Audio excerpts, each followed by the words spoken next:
Deep within the shadowed corridors of recorded history, where the archives of human violence stretch back through centuries of documentation and testimony, the cases involving women who have taken lives present a particularly complex tapestry of circumstance, psychology, and tragedy.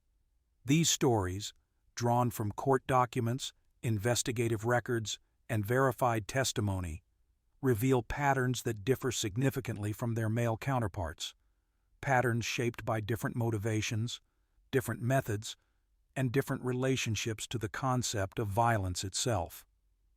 The women whose stories unfold in these pages were not born as killers, but became them through pathways marked by abuse, desperation, mental illness, and choices that accumulated over years until they crossed boundaries that could never be uncrossed.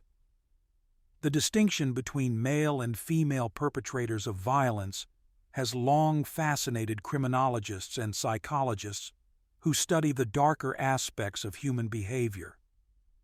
Where male serial killers frequently demonstrate patterns rooted in sexual violence or sadistic gratification, female killers more commonly exhibit financial motivations, caretaking roles turned deadly, or responses to prolonged abuse that eventually manifested in lethal action.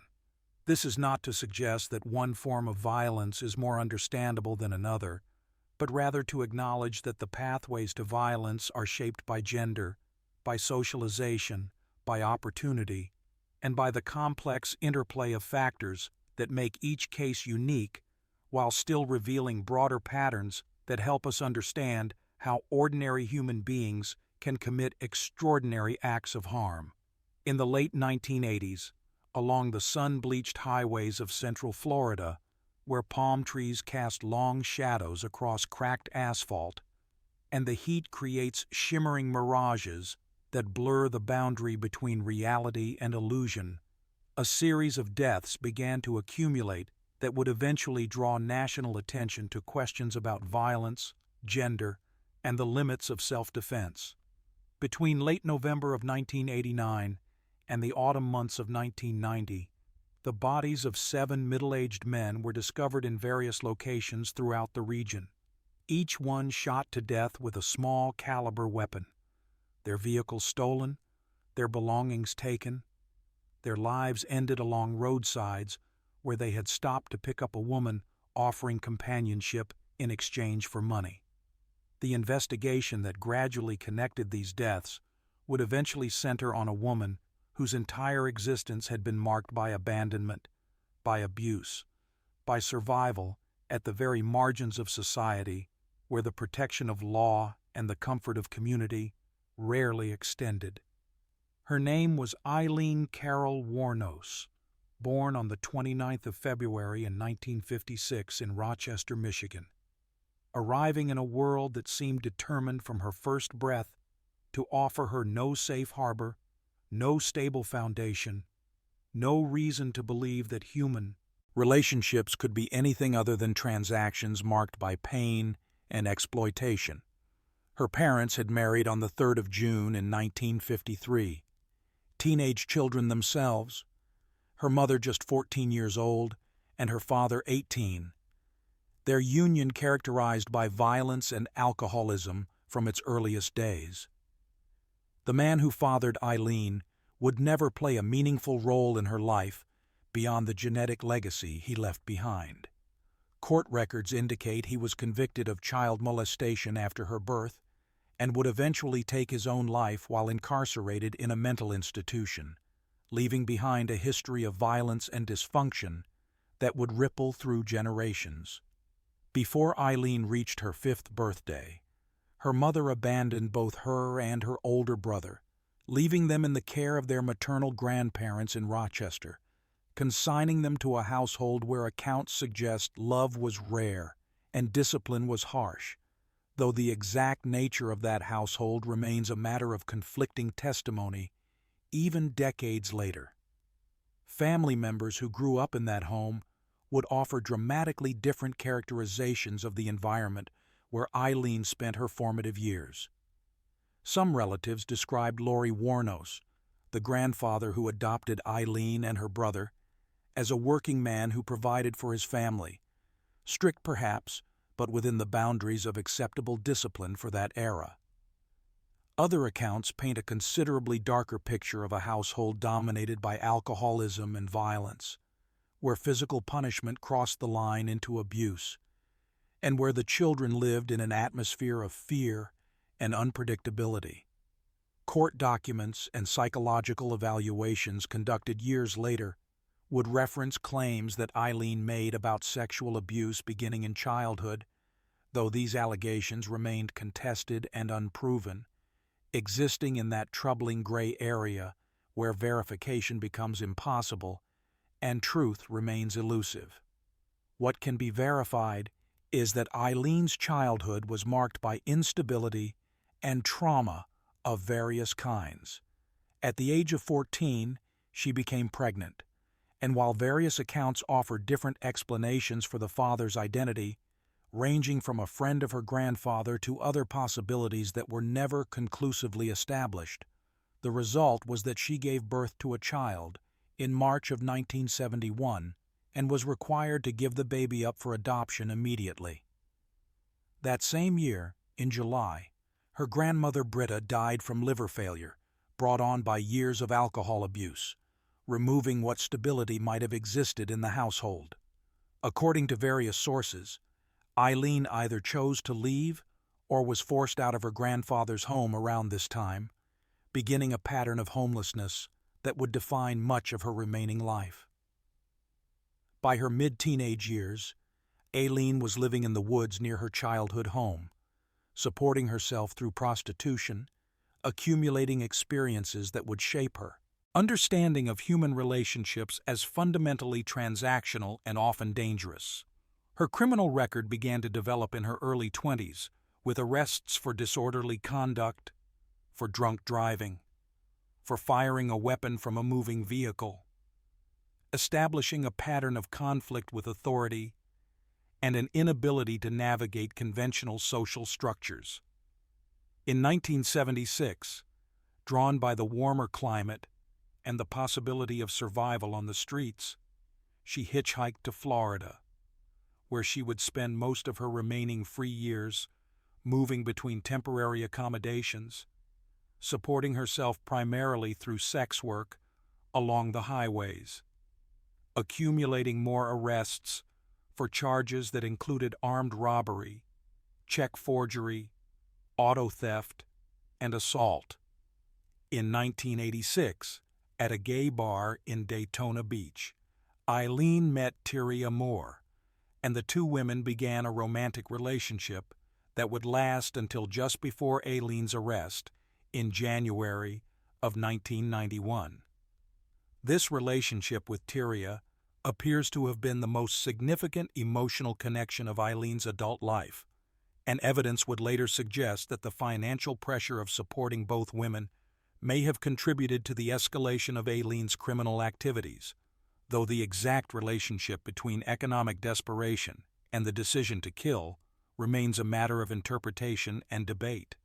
The two women lived together in various motel rooms and rented accommodations, with Aileen continuing to work as a prostitute while Tyria remained largely unemployed. And friends and acquaintances later testified that Aileen seemed devoted to Tyria, often giving her money and gifts, sometimes pawning items to provide for their shared expenses. The first victim, according to the investigation that would eventually piece together the timeline of deaths, was Richard Mallory, a 51-year-old electronics shop owner from Clearwater. On the 30th of November in 1989, Mallory picked up Aileen along Interstate 75, entering into a transaction that thousands of men and women complete without incident every day along American highways. His abandoned vehicle was discovered 2 days later, and on the 13th of December, his body was found several miles away in a wooded area in Volusia County, shot multiple times with a .22 caliber weapon. Items from Mallory's car soon began appearing in pawn shops around Daytona Beach, and a thumbprint on a pawn receipt would later provide investigators with direct physical evidence connecting these items to Aileen Wuornos. It would not be revealed until after Aileen's trial and conviction that Mallory had previously served time in prison for violent sexual assault, a fact that the prosecution did not disclose during proceedings, and that might have provided support for Aileen's claims that she had acted in self-defense. Though by the time this information emerged, it could no longer alter the trajectory of her case. The second victim, David Spears, was a 43-year-old construction worker whose nude body was discovered on the 1st of June in 1990 in Citrus County, shot 6 times. Just days later, on the 6th of June, the body of 40-year-old Charles Carskadden was found in Pasco County, shot 9 times, the violence of his death suggesting rage or panic or some combination of emotions that left investigators with more questions than answers. The pattern continued through the summer months, with 50-year-old Troy Burris killed on the 30th of July and found on the 4th of August, and 56-year-old Richard Humphreys, a retired Air Force major and child abuse investigator, killed on the 19th of May, with his body not discovered until the 12th of September. A receipt found in Humphreys' vehicle would prove crucial in tracing the crimes back to Aileen, providing another link in the chain of evidence that was gradually accumulating. In September, 60-year-old Walter Antonio's body was found near a logging road in Dixie County, shot 4 times. The final known victim was 60-year-old Peter Seams, who disappeared in early June of 1990. His body never recovered, though his car was found in July, and witnesses identified both Aileen and Tyria abandoning the vehicle after a traffic accident. Law enforcement agencies across Florida began recognizing the connections between these cases through the patterns that emerged from the evidence. The victims were all middle-aged white men, all shot with the same caliber weapon, all robbed of their vehicles and personal belongings, all found along Florida's highways in locations that suggested they had picked up a hitchhiker or a prostitute before their deaths. A task force formed to investigate what appeared to be a serial killer operating along major transportation routes, and the breakthrough came when investigators traced stolen items to pawn shops where Aileen had left clear identification, including fingerprints and, in some instances, identification documents bearing her name. In November of 1990, police released composite sketches of 2 women wanted for questioning, and tips began flowing in from people who recognized the images and could provide names and locations. By early January of 1991, investigators had located Tyria Moore, who had returned to Pennsylvania to live with family members, removing herself from Florida and from Aileen and from the situation that had been developing. Over several days, officers convinced Tyria to cooperate with the investigation, arranging for recorded phone conversations between Tyria and Aileen, during which Tyria, following police instruction, pressed Aileen to confess, creating emotional pressure that eventually resulted in Aileen providing information about the killings. On the 9th of January in 1991, Aileen was arrested at a biker bar in Volusia County, and within days she gave a videotaped confession, in which she initially claimed that all the killings had been acts of self-defense, asserting that she had been raped or attacked in each instance and had shot the men to protect herself from violence.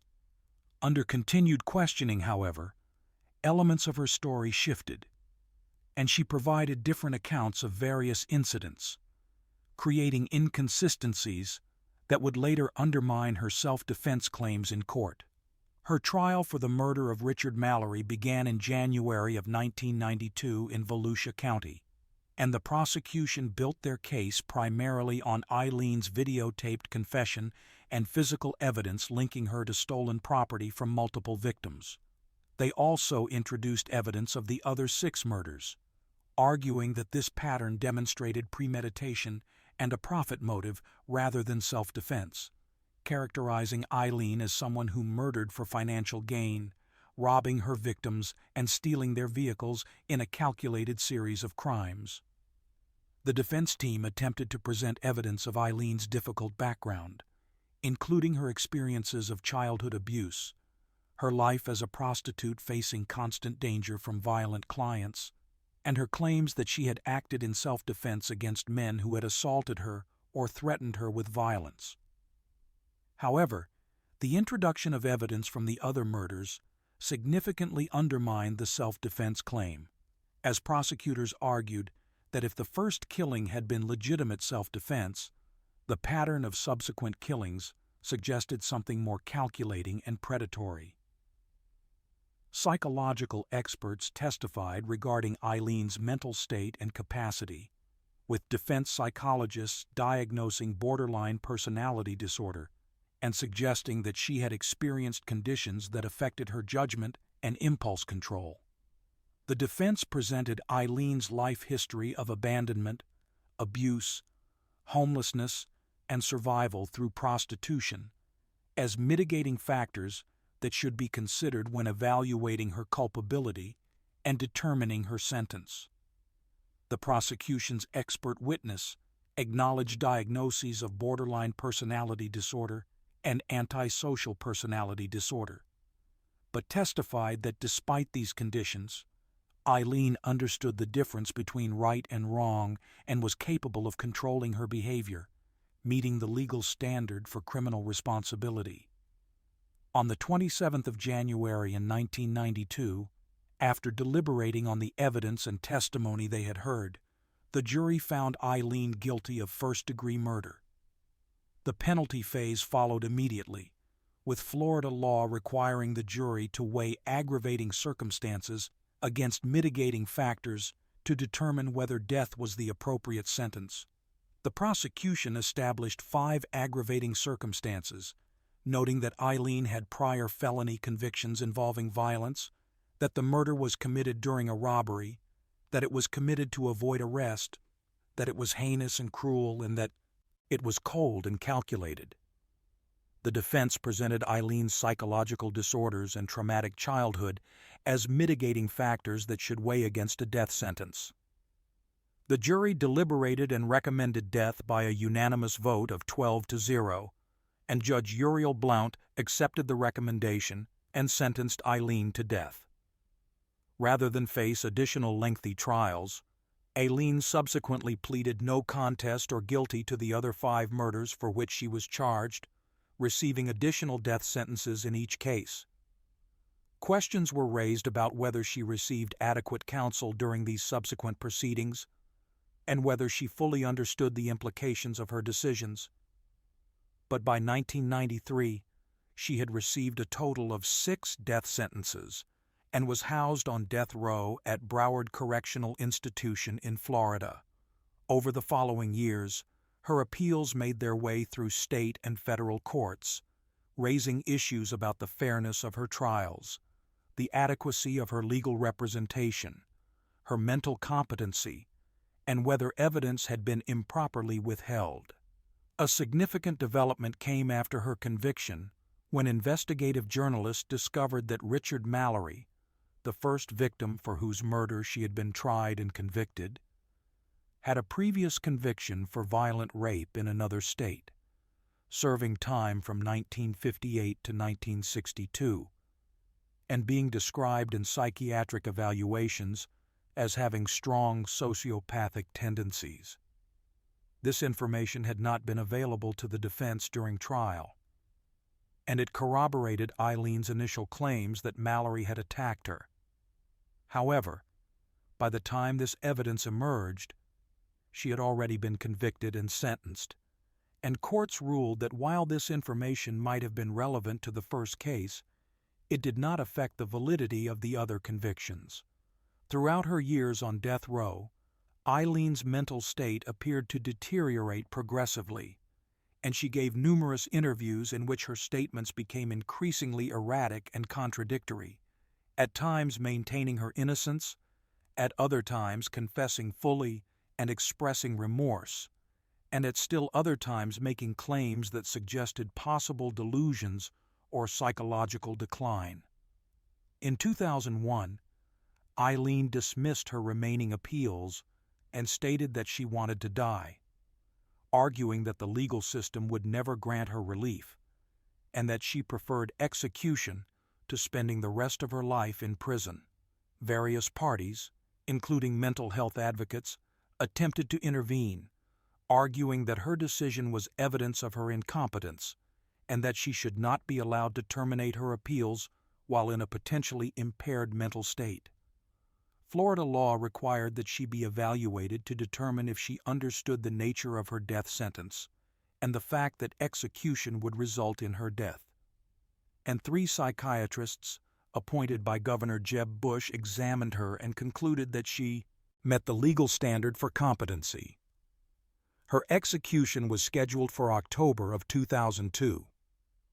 On the 9th of October in 2002, Aileen Wuornos was executed by lethal injection at Florida State Prison in Stark at the age of 46.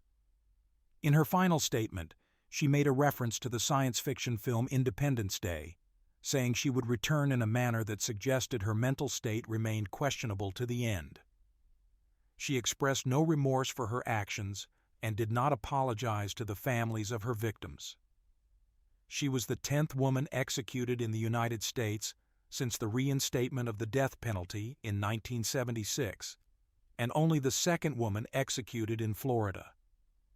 Her case has remained a subject of significant debate and analysis in the years since her death, with some viewing her as a victim herself, a woman who endured abuse throughout her life and who may have genuinely believed she was acting in self-defense, while others see her as someone who used claims of self-defense to justify murders committed for profit.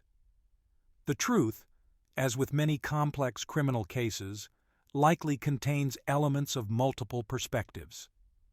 The case raised important questions about how society addresses violence against women, particularly women engaged in prostitution, who face extraordinary risks but often receive little protection or sympathy from law enforcement or the legal system. It highlighted the challenges of evaluating claims of self-defense when the defendant has a history of criminal behavior and when physical evidence suggests elements of robbery and premeditation alongside claims of fear and defensive action. It also demonstrated the difficulties inherent in assessing mental illness and trauma within the criminal justice system, where legal standards of competency and culpability often seem inadequate for addressing the complex psychological realities of individuals whose entire lives have been shaped by abuse and survival at the margins of society. Aileen's childhood had been marked by abandonment and what she claimed was abuse, her adolescence by homelessness and exploitation, and her adult life by addiction, mental illness, and survival in ways that placed her in constant danger. Whether these factors mitigated her culpability, or whether they simply explained but did not excuse her actions, remains a matter of perspective shaped by one's views on justice, punishment, responsibility, and the capacity for redemption.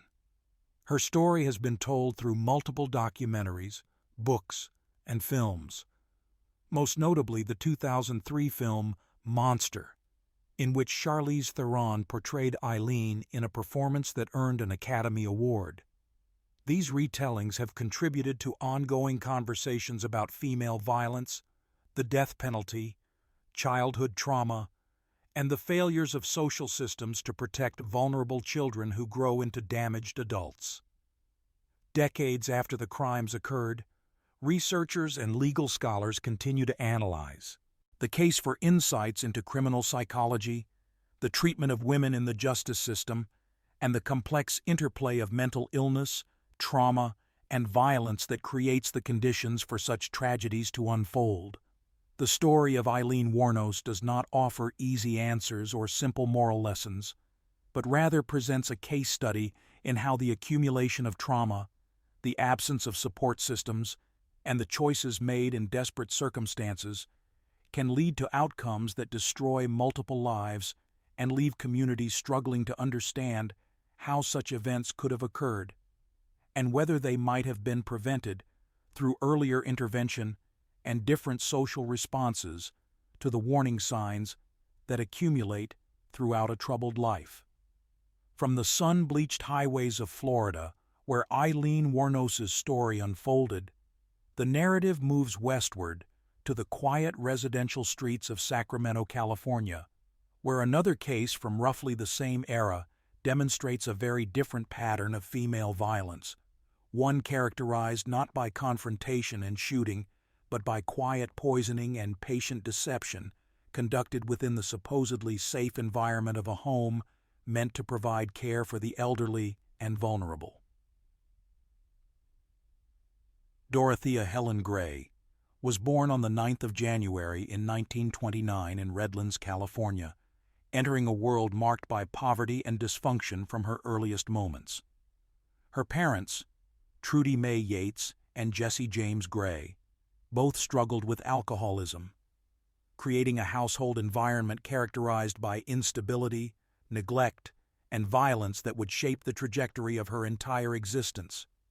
Her father's lungs had been damaged by a gas attack during his service in World War I, and his deteriorating health combined with his alcoholism created a home atmosphere filled with despair and unpredictability. According to various accounts, he would sometimes hold a gun to his head and threaten to end his life in front of his children, subjecting them to traumatic scenes that no child should witness.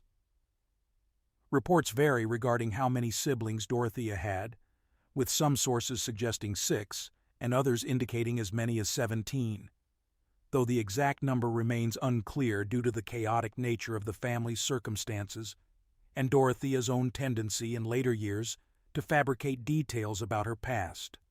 The Gray family moved to Los Angeles in the 1930s to be closer to a veterans hospital where Dorothea's father could receive treatment for his ongoing health problems, but his condition continued to deteriorate despite medical attention.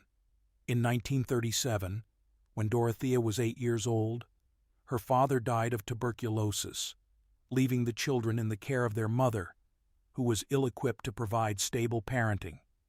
Trudy worked as a sex worker to support the family, and her alcoholism meant that she was frequently absent or incapacitated. In 1938, she lost custody of her children, and before the year ended, she died in a motorcycle accident, leaving Dorothea and her siblings orphaned. The children were subsequently split among relatives and placed in foster care situations, and according to testimony given during Dorothea's later trial, she was sexually abused during her time in an orphanage, adding another layer of trauma to an already devastating childhood. At the age of 16, in 1945, Dorothea married a soldier named Fred McFall, who had just returned from service in the Pacific Theater of World War II. The marriage represented an escape from the instability of her childhood, but it would not provide the security she sought. Between 1946 and 1948, she gave birth to 2 daughters, though she raised neither of them, sending one child to live with relatives in Sacramento and placing the other for adoption. She also suffered a miscarriage during this period. In late 1948, McFall left her, ending the marriage after just 3 years. That same year, in the spring, Dorothea was arrested for purchasing women's accessories using forged checks in Riverside, marking the beginning of her criminal record. She pleaded guilty to 2 counts of forgery and served 4 months in jail, followed by 3 years of probation. After her release and the end of her first marriage, Dorothea married for a second time, in 1952, to a merchant seaman named Axel Bren Johansson in San Francisco. During this marriage, she created an elaborate false persona for herself, calling herself Taya Singawala Nea Arda, and claiming to be a Muslim woman of Egyptian and Israeli descent. The relationship was turbulent from the beginning, with Dorothea taking advantage of Johansson's frequent trips to sea by inviting men to their home and gambling away his money. In 1960, she was arrested for owning and operating what appeared to be a bookkeeping firm, but was actually serving as a front for a brothel in Sacramento. She was found guilty and sentenced to 90 days in the Sacramento County Jail. The following year, in 1961, Johansson had her briefly committed to DeWitt State Hospital after a period of heavy drinking, lying, criminal behavior, and suicide attempts. The marriage was finally dissolved in 1966. In 1968, Dorothea married Roberto Jose Puente, a man 19 years her junior, in what appears to have been a relationship marked by domestic turmoil from its inception. After 16 months, the couple separated, with Dorothea citing domestic abuse as the primary reason for the split. She attempted to serve him with divorce papers in 1967, according to some sources, though other records indicate different timelines, but Roberto fled to Mexico, and the divorce was not finalized until 1973. The two continued to have a turbulent relationship, and Dorothea filed a restraining order against him in 1975. Despite the brevity of this marriage and its troubled nature, she continued to use the surname Puente for more than 20 years, perhaps because it served her purposes in creating the respectable image she cultivated in her later criminal activities. In 1976, Dorothea married for the fourth time to Pedro Angel Montalvo, who was described as a violent alcoholic. This marriage lasted only a few months before ending, though she had officially married him and the union was legally recognized. Following this final marriage, Puente began to focus her energies on running boarding houses that catered to elderly and vulnerable populations, discovering what appears to have been both a genuine talent for appearing helpful and a method for exploiting those who were most defenseless. Following her divorces and the end of her marriages, Dorothea focused on establishing herself as a caretaker for vulnerable populations, initially running a boarding house near 21st and F Streets in Sacramento. She developed a public persona as a respectable older matron by wearing vintage clothing and large granny glasses and allowing her hair to turn gray, creating an appearance that suggested a grandmother figure rather than someone with a criminal past and ongoing schemes. She established herself as what appeared to be a genuine resource to the community, holding Alcoholics Anonymous meetings at her boarding house and assisting individuals in signing up to receive Social Security benefits. Activities that made her popular with social workers who were desperately seeking placements for their most difficult clients. Her reputation with local social services agencies became quite positive, as she was willing to accept what they called tough cases, including drug addicts, alcoholics, people with mental illness, and individuals who had behavioral problems that made them difficult to place in other facilities. In the early 1970s, Dorothea took over operation of a large 16-bedroom Victorian house at 2100 F Street in Sacramento, expanding her boarding house operations considerably. She began hosting dinners for social workers and residents every few weeks, putting her cooking skills and apparent dedication to her tenants on display, creating an impression of someone who genuinely cared about the welfare of society's most vulnerable members. Social workers observed that she had a tendency to exaggerate, but they overlooked what they considered her eccentricities because she was filling a crucial need in providing housing for people that other facilities would not accept. She even began presenting herself as having medical expertise, hanging fake medical diplomas on her walls and sitting in on checkups with residents. In the predominantly Hispanic neighborhood where her boarding house was located, she began going around as if she were a doctor, offering what she called vitamin injections and medical advice to local residents though she had no medical training or credentials. The pattern that would characterize her later crimes began to emerge during this period. Dorothea would intercept her tenants' mail before they could see it, particularly their Social Security checks and benefit payments. She would cash these checks and provide the tenants with small stipends, claiming that the remainder was needed to cover expenses for their room and board. Since many of her tenants suffered from alcoholism, drug addiction, or mental illness, they were not in positions to challenge her control over their finances or to recognize that they were being systematically robbed.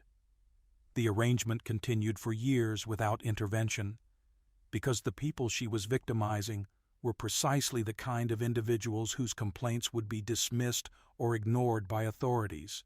In April of 1982, 61-year-old Ruth Monroe, who was both a friend of Dorothea's and a business partner in rental properties, moved into an apartment that Dorothea was renting out.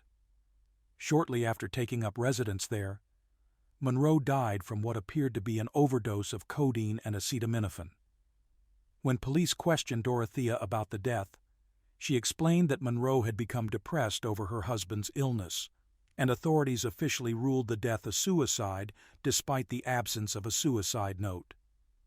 Monroe's family later expressed suspicions that Dorothea had been involved in her death, but at the time, no further investigation was pursued, and Dorothea inherited $6,000 from Monroe's estate.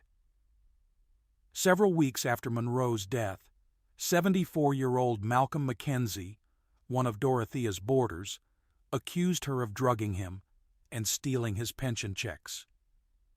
Mackenzie was one of 4 tenants who made similar accusations against Dorothea, claiming that she had drugged them and taken their money. In August of 1982, Dorothea was charged with theft and convicted. She was sentenced to 5 years in jail for the crimes. While serving her sentence at the California Institution for Women, a state psychologist who evaluated her diagnosed her as schizophrenic, with no remorse or regret for her actions, and recommended that she be closely monitored upon release. Despite this professional assessment and her conviction for theft involving vulnerable elderly victims, Dorothea would be released after serving only half her sentence and would be allowed to return to working with the same population she had been convicted of exploiting. During her incarceration, Dorothea began a pen-pal relationship with 77-year-old Everson Gilmouth, a retiree who lived in Oregon. The correspondence developed into what Gilmouth apparently believed was a romantic relationship. On the 9th of September in 1985, Dorothea was released from prison, and Gilmouth was waiting for her, having driven down from Oregon in his red 1980 Ford pickup truck. He arrived with Ricardo Ordorica, a close friend of Dorothea's who lived in the downstairs flat at 1426 F Street, the address where Dorothea would establish her most notorious boarding house.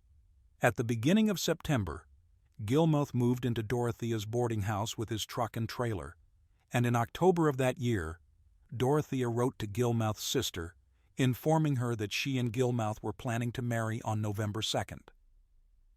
That wedding never took place because Gilmouth would be dead before the date arrived.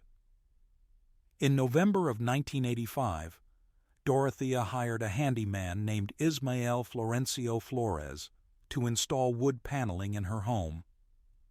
After he completed that job, she asked him to build a storage box with specific dimensions, approximately 6 feet by 30 inches by 30 inches.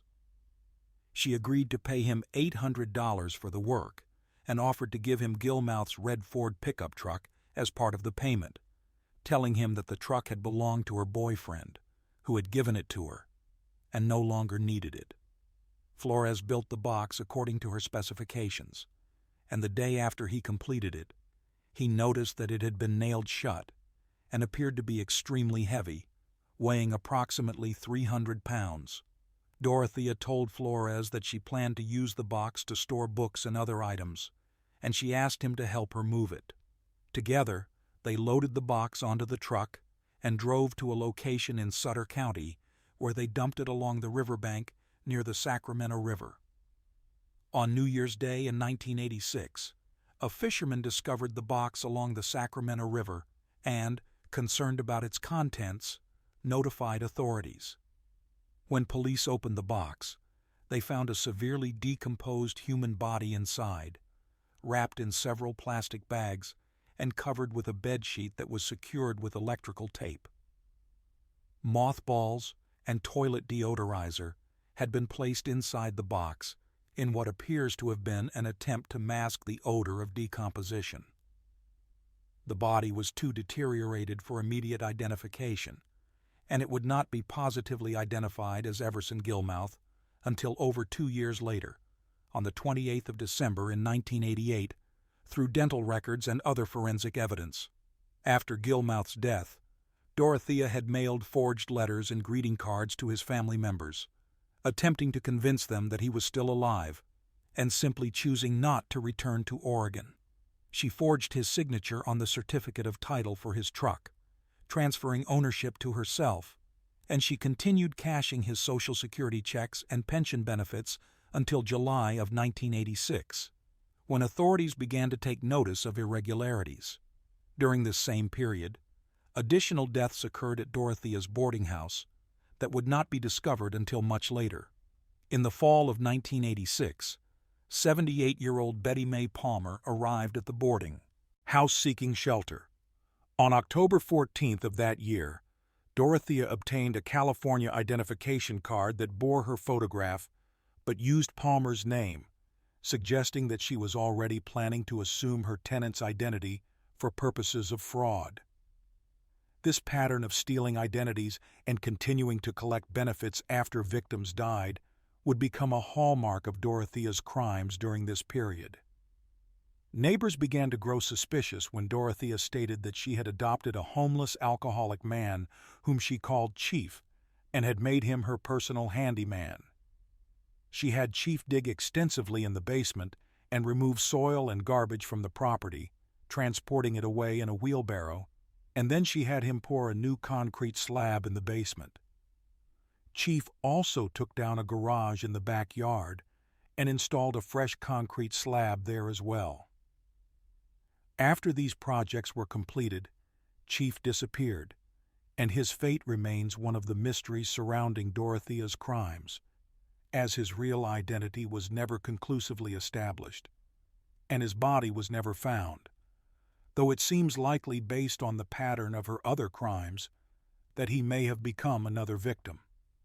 Throughout this period, parole officers were supposed to be monitoring Dorothea as part of the conditions of her release.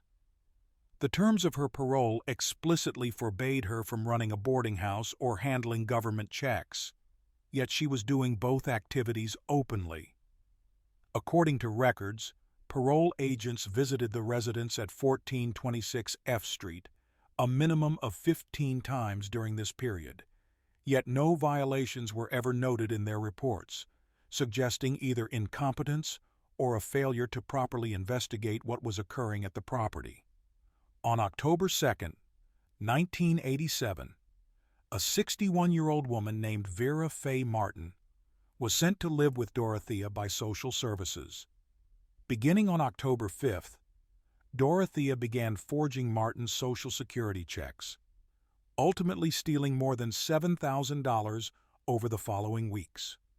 On October 19th, Martin failed to contact her daughter on her birthday, breaking a tradition she had maintained every year, which should have raised concerns, but apparently did not trigger any immediate investigation.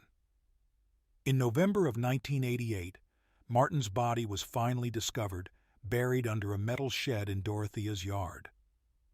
Toxicology reports of her brain and liver tissue revealed the presence of flurazepam, a sedative medication that Dorothea appears to have used to incapacitate her victims before killing them. On October 21, 1987, just days after Martin arrived, 65-year-old Dorothy Miller was placed in an upstairs flat in Dorothea's boarding house. Dorothea introduced Miller to Ricardo Ordorica, who in November became the representative payee for Miller's Social Security benefits, giving Dorothea indirect access to these funds. Just weeks after her arrival, Miller disappeared from the boarding house. On November 20th, 1987, Dorothea hired a carpet cleaner to remove what was described as a large pile of foul-smelling slime in Miller's room, which seems likely to have been the result of bodily fluids from Miller's corpse before it was moved and buried. Dorothea continued to forge Miller's checks, stealing more than $11,000 after Miller was no longer living at the house, and no one from social services apparently noticed or questioned Miller's absence. Additional victims during this period included Leona Carpenter, age 81, Benjamin Fink, age 55, James Gallup, age 64, and others whose bodies would eventually be found buried in the yard at 1426 F Street.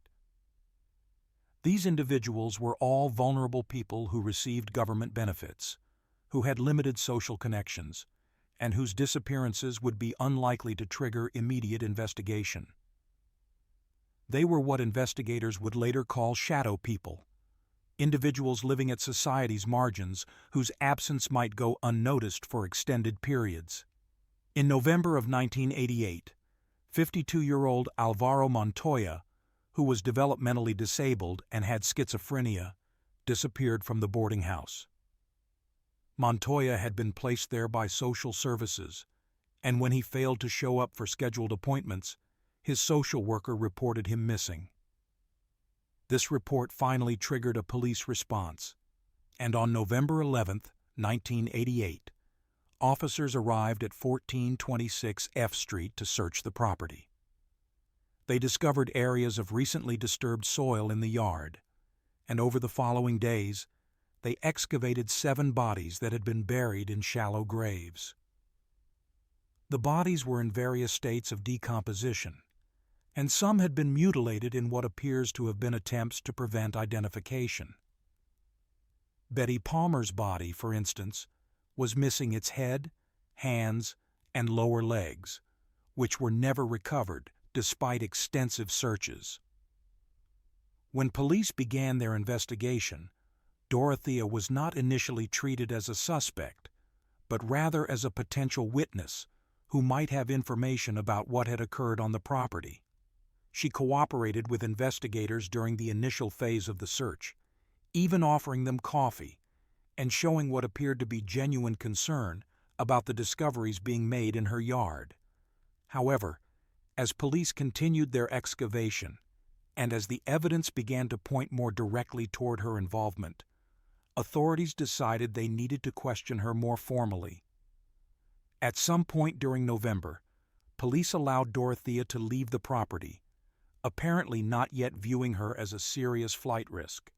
She promptly fled Sacramento, traveling to Los Angeles, where she checked into a hotel and attempted to blend in with the general population. At a bar in Los Angeles, Dorothea struck up a conversation with an elderly pensioner, engaging him in friendly discussion in what may have been an attempt to establish an alibi or create a new identity. However, the man recognized her from news coverage of the Sacramento investigation, which had become a major story in California media. He contacted police, and officers arrested Dorothea on November 17, 1988, returning her to Sacramento to face charges. She was ultimately charged with 9 counts of murder, including the deaths of Everson Gilmouth, Ruth Monroe, and the 7 victims whose bodies had been found buried in her yard. Her trial began in February of 1993 in Monterey County, where the case had been moved due to extensive media coverage in Sacramento that made it difficult to seat an impartial jury. The trial lasted several months and involved complex forensic evidence, testimony from numerous witnesses, and detailed examination of financial records showing the systematic theft of victims' benefits. The prosecution faced significant challenges in proving murder in cases where the victims had been elderly and already ill, and where bodies had decomposed to the point that conclusive toxicology results were difficult to obtain in some instances. The defense strategy focused on arguing that the victims had died of natural causes or suicide, not murder, and that Dorothea had simply taken advantage of their deaths to continue collecting their benefits rather than having caused the deaths herself. After what became a record-breaking 24 days of jury deliberation, Dorothea was convicted of 3 murders. The jury reached verdicts of 2 counts of first-degree murder and 1 count of second-degree murder. The jury deadlocked on the other 6 murder counts, unable to reach unanimous verdicts, which under California law meant that those charges resulted in mistrials. She received 2 life sentences and a concurrent 15-year-to-life sentence for the convictions. Throughout her imprisonment, and until her death, Dorothea maintained her innocence, consistently claiming that her tenants had died of natural causes and that she had not killed anyone. On the 27th of March in 2011, Dorothea Puente died in prison at the age of 82 from natural causes at the Central California Women's Facility in Chowchilla, never having admitted to the crimes for which she was convicted. From the boarding houses of Sacramento, where Dorothea Puente's crimes unfolded in the shadows of caregiving relationships, the narrative shifts southward to Texas, where another woman in a medical caregiving role would be connected to a series of deaths that occurred not in private homes, but within the supposedly safe and regulated environment of hospital pediatric units, where trust in medical professionals is absolute, and where the vulnerability of the patients, infant children, made the crimes all the more disturbing when they were finally uncovered. Janine Ann Jones was born on the 13th of July in 1950 in San Antonio, Texas, and was given up for adoption immediately at birth. She was adopted by Dick and Gladys Jones, also from the San Antonio area, who raised her alongside 3 other adopted children, all boys. The family lived in what was described as a privileged, upper-middle-class environment, with her adoptive father working as an entrepreneur, professional gambler, and nightclub owner. By most accounts, Janine's childhood was materially comfortable until she was approximately 10 years old, when her father was arrested for stealing $1,500 in cash and thousands of dollars worth of jewelry from an acquaintance who frequented his nightclub. The charges were later dropped, but the financial impact on the family was described as devastating. When Janine was 16 years old, she experienced a traumatic event when she found her younger brother Travis dead in their garage from an accident involving a homemade explosive device he had built. This event left her traumatized and withdrawn, and she reportedly lost motivation for school and socialization with people her age. Before entering the nursing profession, Janine worked as a beautician for several years. In 1977, she enrolled in nursing school and obtained her license as a licensed vocational nurse, or LVN, which required less training than a registered nurse, but still qualified her to work in various medical settings.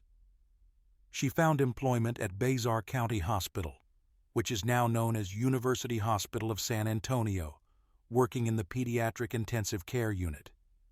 According to later investigations and statistical analyses, during a 15-month period in 1981 and 1982, while Jones worked in the pediatric ICU, a statistically improbable number of children died under her care or experienced sudden medical crises.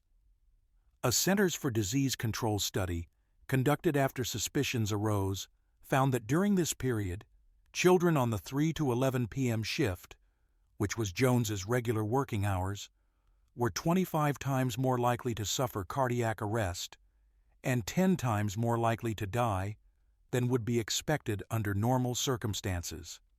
In October of 1981, one of Jones's nursing colleagues noticed a disturbing pattern in the number of infants dying from unexplained and sudden complications during Jones's shifts.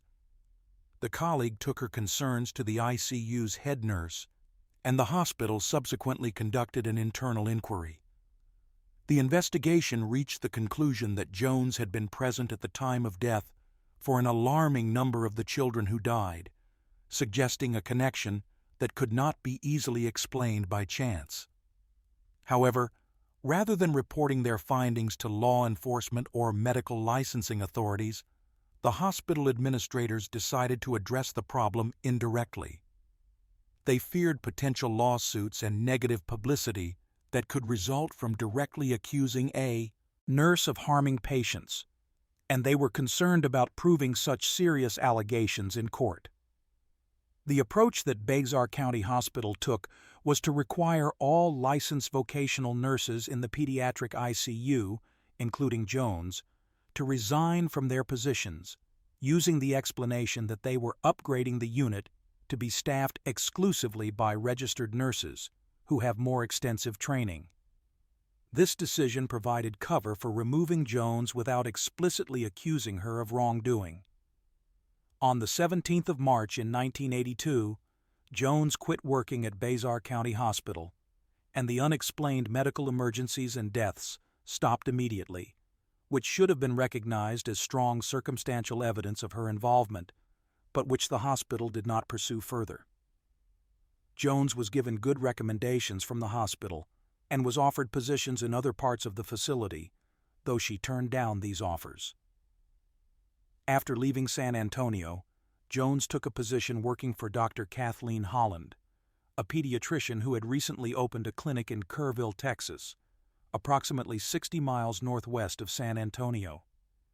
The clinic opened on a Monday, and on that same day, Jones began working there as a nurse.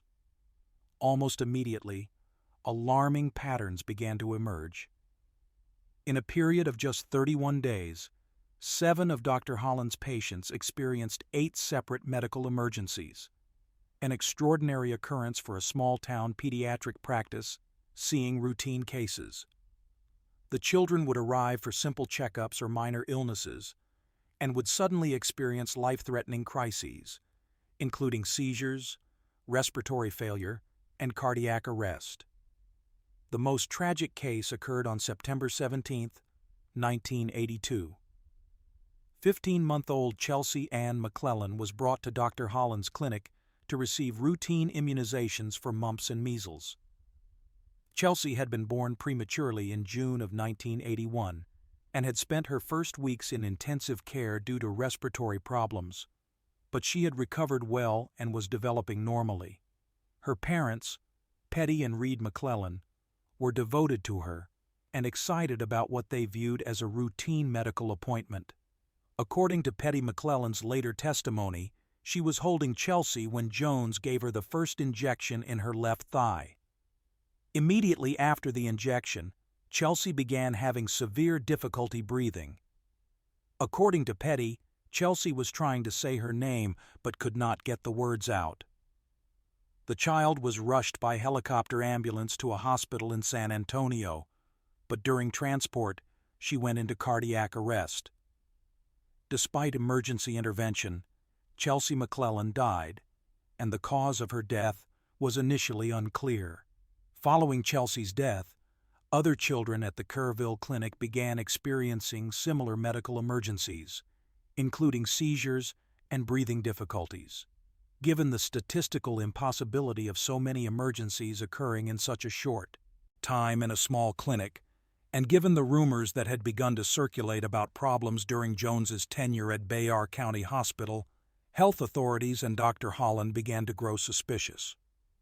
On September 26, 1982, Dr. Holland discovered evidence that seemed to confirm those suspicions.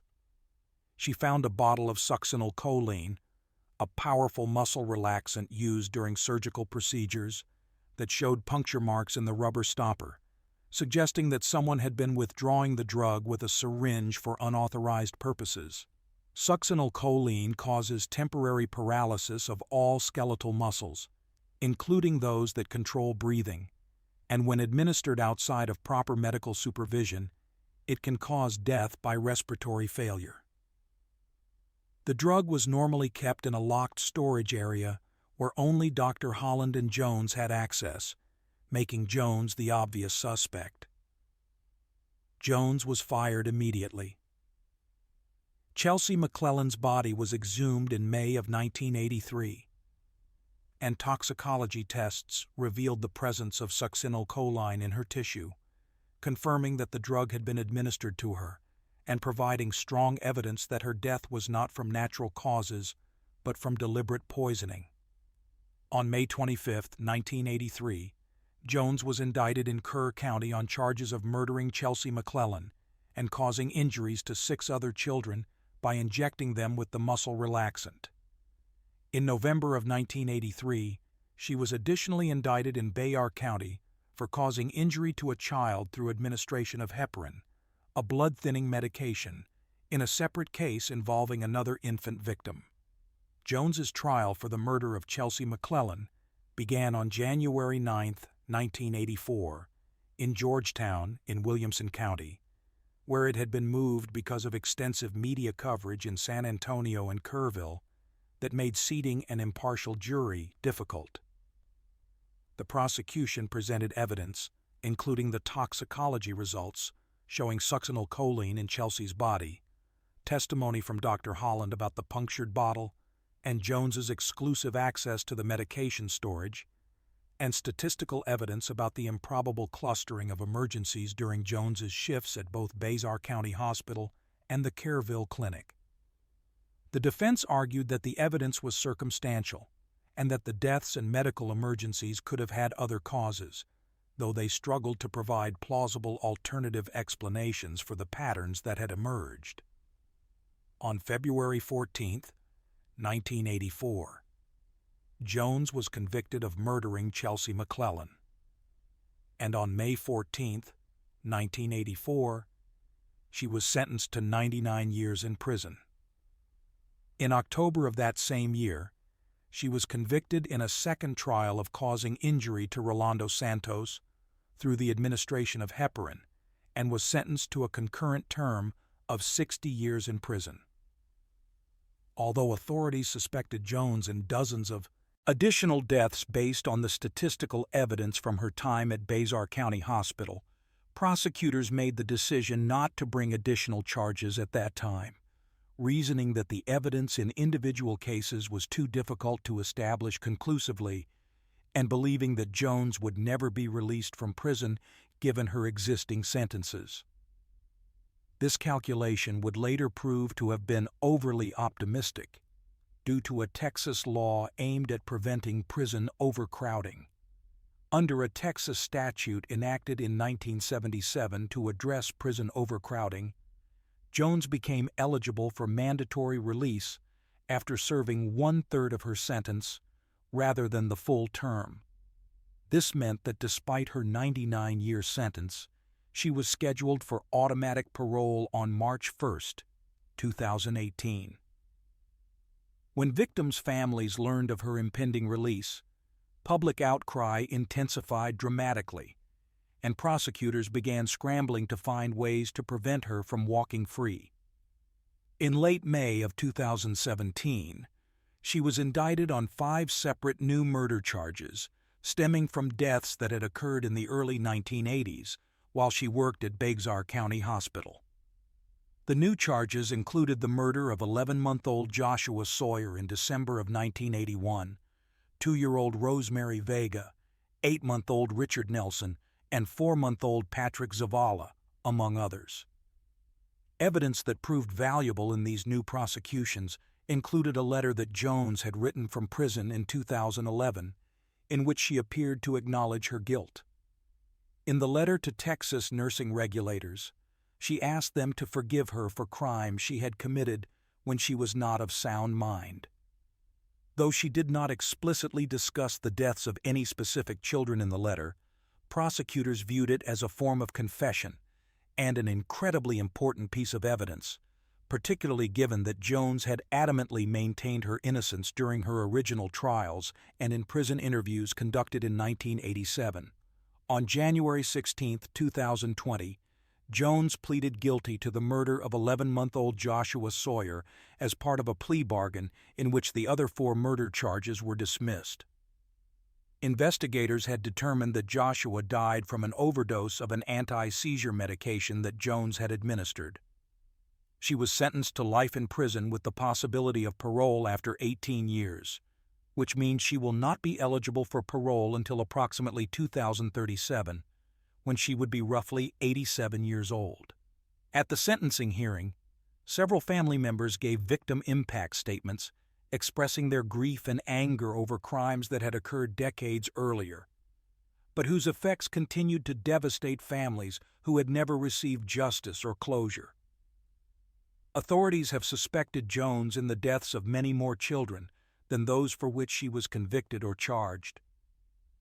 Various estimates of her potential victim count range from 11 confirmed or suspected cases to as many as 60 possible victims, though the exact number may never be known with certainty.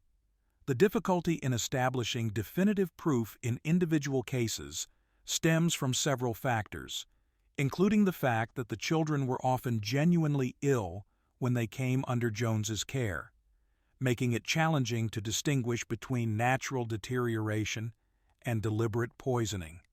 Additionally, after Jones was convicted in 1984, Bexar County Hospital destroyed approximately 4.5 tons of medical records from the period when she worked there, eliminating crucial evidence that might have been used to investigate additional cases and making it impossible to pursue many potential prosecutions.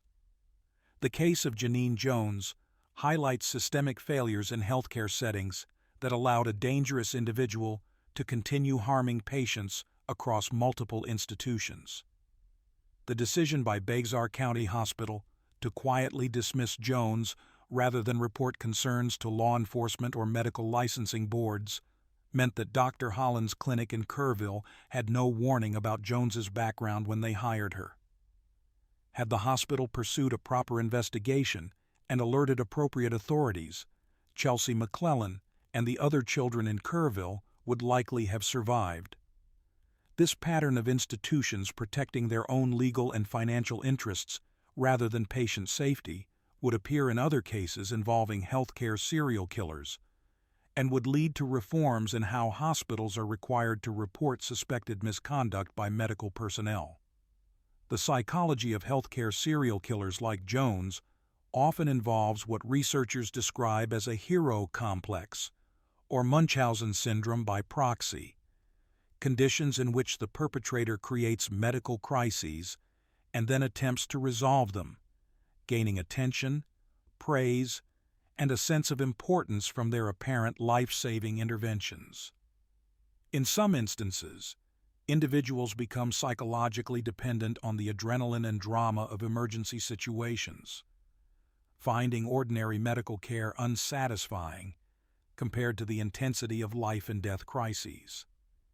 In other cases, there may be darker elements related to power and control over life and death, with the perpetrator deriving satisfaction from their ability to determine who lives and who dies. Prosecutors in Jones's trials suggested that she may have been attempting to demonstrate the need for a pediatric intensive care unit at a nearby hospital, creating emergencies to justify expanded facilities, though this theory remains speculative, and Jones has never fully explained her motivations. Jones has been described by some researchers and journalists as one of America's most prolific serial killers, based on the estimated number of victims and the vulnerability of those she targeted. She remains incarcerated and, given her age and sentence, is unlikely ever to be released from prison, providing some measure of justice and closure to the families whose children died under her care. Though nothing can undo the harm she caused or return the lives she took during those shifts in pediatric units where parents trusted medical professionals to protect their most precious and vulnerable loved ones. Across the border from the United States, in the seemingly peaceful landscape of southern Ontario, Canada, where suburban streets wind through neighborhoods of tidy homes, and where young people grow up with the expectation of safety and normalcy, a series of events would unfold in the late 1980s and early 1990s that would shock the nation and challenge fundamental assumptions about the nature of partnership, complicity, and violence. The case that emerged from these events would become known by various names, including the schoolgirl murders, and would eventually center on a couple whose attractive appearance and seemingly conventional lives led the media to dub them the Ken and Barbie killers, a name that captured the disturbing contrast between surface respectability and the horrifying reality of what occurred behind closed doors. Karla Leanne Homolka was born on the 4th of May in 1970 in Port Credit, Ontario. Growing up as the eldest of 3 daughters in what appeared from the outside to be a stable, middle-class family. Her childhood, by most accounts, was unremarkable, characterized by the ordinary experiences of suburban Canadian youth, with no obvious indicators of the trajectory her life would eventually take. She attended local schools, developed friendships, and seemed to be following a conventional path toward adulthood. In October of 1987, when she was 17 years old, Karla attended a pet convention in Scarborough, a district of Toronto, where she met Paul Kenneth Bernardo, who was then 23 years old and working as an accountant. The attraction between them appears to have been immediate and intense, with both later describing their meeting as love at first sight, though the nature of that attraction and what it revealed about their respective psychologies would become subjects of intense scrutiny and debate in the years that followed. Paul Bernardo had been born on the 27th of August in 1964 in Scarborough, and his childhood, unlike Karla's, contained elements that, in retrospect, seemed to have foreshadowed the violence that would characterize his adult life. He grew up in what appeared to be a respectable family. But beneath the surface, there were significant problems, including revelations that would emerge much later about his true paternity and his father's history of sexual misconduct. By the time he met Karla, Paul had already begun a pattern of sexual violence that authorities had not yet connected to him. Starting in May of 1987, a series of rapes began occurring in Scarborough, attacks that targeted young women who were assaulted near their homes by a perpetrator who approached from behind and used violence and threats to control his victims. The individual responsible for these crimes would become known as the Scarborough Rapist, and over a period extending into 1990, he would be connected to numerous sexual assaults, though the exact number remains unclear, with estimates ranging from 14 to as many as 24 incidents. When Karla and Paul began their relationship, she was unaware of his criminal activities, at least initially, though evidence would later suggest that she learned about his violent behavior relatively early in their relationship, and that rather than being repelled by these revelations, she appears to have been drawn into a dynamic where she became increasingly complicit in his actions. The couple's relationship developed quickly, with Karla apparently accepting and even encouraging Paul's increasingly sadistic sexual preferences. By December of 1989, they were engaged to be married, and they began living together, with Karla moving in with Paul in his parents' home in Scarborough. The relationship during this period was characterized by what appears to have been a toxic combination of intense emotional attachment and escalating violence, with Paul's behavior becoming more controlling and abusive, while Karla's responses suggest a complex mixture of fear, denial, and active participation that would become central to later debates about her culpability. The first victim whose death would be attributed to the couple's joint actions was Karla's own younger sister, Tammy Lynn Homolka, who was 15 years old in December of 1990. Paul had expressed sexual interest in Tammy, and according to evidence that emerged during later investigations, Carla appears to have been motivated by a desire to please Paul and perhaps to maintain his interest in her by offering her sister as what she reportedly called a Christmas present. On the 23rd of December in 1990, during a family gathering at the Homolka residence, Carla obtained animal tranquilizers from the veterinary clinic where she worked as an assistant and used these drugs to sedate her sister. After Tammy lost consciousness, Paul and Carla both sexually assaulted her while videotaping the assault, creating a record of their crimes that would later prove crucial to understanding the full extent of their actions. During the assault on Tammy, she began to vomit while unconscious, and rather than receiving immediate proper medical attention, she was left in a state where she aspirated the vomit and began choking. When it became clear that something was seriously wrong, Carla and Paul called for an ambulance, but by that time, Tammy had suffered severe oxygen deprivation.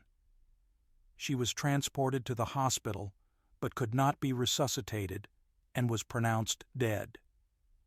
The official investigation into Tammy's death concluded that it was an accident, with the coroner ruling that she had died from choking on her own vomit after consuming alcohol. Carla and Paul provided explanations that concealed the true circumstances, and Tammy's body was not examined with the kind of forensic scrutiny that might have revealed evidence of sexual assault or drug administration. The death was accepted as a tragic accident, and no criminal charges were filed at that time. Following Tammy's death, rather than being deterred by the fatal consequences of their actions, Paul and Carla continued their relationship, proceeding with their wedding plans as if nothing had occurred. On the 1st of February in 1991, they moved into a bungalow together at 57 Bayview Drive in Port Dalhousie, a neighborhood in the city of St. Catharines, Ontario. They were married on the 29th of June in 1991 in what was described as an elaborate ceremony in Niagara-on-the-Lake, with Carla wearing a flowing white gown and Paul dressed in white tie and tails. The wedding was captured on videotape and was by all external appearances a joyful celebration, with no indication to the guests that the couple had already been responsible for one death and would soon commit additional horrifying crimes. On that same day as their wedding, the 29th of June in 1991, boaters and fishermen at Lake Gibson, south of St. Catharines, made a disturbing discovery. They found concrete blocks floating in the water that contained human body parts, including arms, legs, feet, and a head. The following day, another person discovered a human torso floating in the lake. The remains were identified through dental records as belonging to Leslie Erin Mahaffey, a 14-year-old girl from Burlington, Ontario, whose parents had reported her missing on the 15th of June. The investigation into Leslie's murder began immediately, but at that point, authorities had no reason to connect her death to the couple who were honeymooning in Hawaii at precisely that time. The circumstances of Leslie Mahaffey's abduction and murder, which would only become fully clear much later when investigators discovered videotapes that the couple had made of their crimes, revealed a pattern of predatory behavior that was both calculated and sadistic. According to evidence that emerged during subsequent legal proceedings, Paul had encountered Leslie outside her home in the early morning hours of the 15th of June after she had been locked out of her house following a late night out with friends. He abducted her, brought her back to the house in Port Dalhousie, and over approximately 24 hours, Leslie was subjected to repeated sexual assaults, torture, and degradation by both Paul and Carla. The videotapes that documented these assaults revealed that both Paul and Carla participated actively in the violence, though the exact distribution of responsibility and the question of Carla's motivations would become subjects of intense legal and public debate.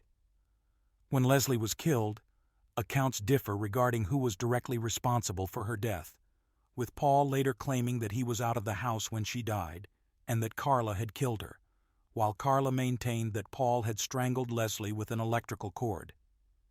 Whatever the precise mechanism of her death, what is clear is that after killing her, the couple dismembered her body using a circular saw that had belonged to Paul's grandfather. They encased the body parts in concrete blocks and disposed of them in Lake Gibson, attempting to ensure that the remains would never be discovered. The fact that they then proceeded with their wedding celebration while Leslie's body was being found suggests a level of detachment from normal human emotion that characterized their relationship throughout this period. While police in the Niagara region investigated Leslie Mahaffey's murder and attempted to identify suspects, Paul and Carla were continuing to live what appeared from the outside to be a normal newlywed existence. During this period, there was at least one additional sexual assault that did not result in murder, involving a young woman who was known in court documents only as Jane Doe to protect her identity. This victim was drugged by Carla using the same halothane and other sedatives that had been used on Tammy, and was then sexually assaulted by both Paul and Carla while unconscious, with the assault again being videotaped. This victim survived because she was allowed to wake up and leave, though the psychological trauma of what had been done to her while she was unconscious would only become clear to her later when the videotapes were discovered. On the 16th of April in 1992, 15-year-old Kristen Dawn French was abducted in broad daylight from the parking lot of Holy Cross Catholic Secondary School in St. Catharines as she was walking home after school. The abduction was witnessed by several people who saw a young woman being forced into a car, providing investigators with descriptions of both the vehicle and the individuals involved, though at the time these descriptions did not immediately lead to identification of suspects. Kristen was taken to the house at Bayview Drive, where over a period of approximately 3 days, she was subjected to sustained sexual assault, physical abuse, and psychological torture by both Paul and Carla. The videotapes that documented these assaults revealed that Kristen, unlike the other victims who had been unconscious during much of their ordeals, was fully aware throughout her captivity and made attempts to resist and to appeal to her captor's humanity, attempts that were unsuccessful. According to evidence presented during later trials, Kristen was forced to consume alcohol, was made to watch videotapes of Leslie Mahaffey's assault, and was required to act submissively toward her captors while they filmed her suffering. By the end of her captivity, Kristen had become confrontational, calling Paul names and expressing her contempt for him, behavior that may have contributed to the violence of her death, though the decision to kill her appears to have been inevitable regardless of her responses. Her cause of death was determined to be strangulation, though again accounts differed regarding who directly killed her, with Paul claiming that Carla was responsible while Carla maintained that Paul had committed the actual killing. After her death, her body was disposed of in a ditch in Burlington, where it was discovered on the 30th of April in 1992. The discovery of Kristen French's body and the similarities between her case and Leslie Mahaffey's murder led investigators to believe that they were dealing with a serial killer or killers operating in the Niagara region, and they established a special task force to investigate what the media had begun calling the schoolgirl murders. On the 21st of July in 1992, police conducted a televised reenactment of Kristen French's abduction, hoping to generate tips from witnesses, and this publicity did result in thousands of leads, though none immediately identified Paul and Carla as suspects. Meanwhile, Paul had provided samples of his blood, hair, and saliva to Toronto police in November of 1990 in connection with the Scarborough rapist investigation, after his name had come up as a potential suspect based on a tip from an acquaintance. However, Due to what would later be identified as serious failures in the investigation, the DNA analysis of these samples was not completed in a timely manner. The samples sat in a laboratory for more than 2 years before results were finally obtained in February of 1993, results that conclusively identified Paul as the Scarborough rapist. Had this analysis been completed more quickly, Kristen French's murder and possibly other crimes might have been prevented, a failure that would be the subject of significant criticism in later inquiries into how the investigation had been conducted. The beginning of the end for Paul and Carla's partnership came on the 6th of January in 1993, when Carla was admitted to St. Catherine's General Hospital with severe injuries after Paul had beaten her viciously with a flashlight during a domestic dispute. The severity of the injuries and Carla's emotional state led her to seek refuge with relatives after her release from the hospital, and she moved in with her aunt and uncle in Brampton.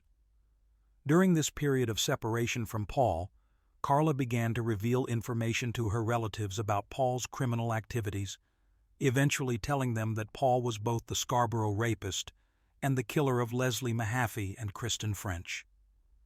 Her relatives contacted police, and on the 17th of February in 1993, Paul was arrested at his home.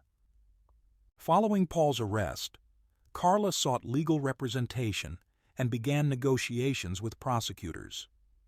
She initially sought full immunity from prosecution in exchange for her cooperation and testimony against Paul, but prosecutors were unwilling to offer complete immunity.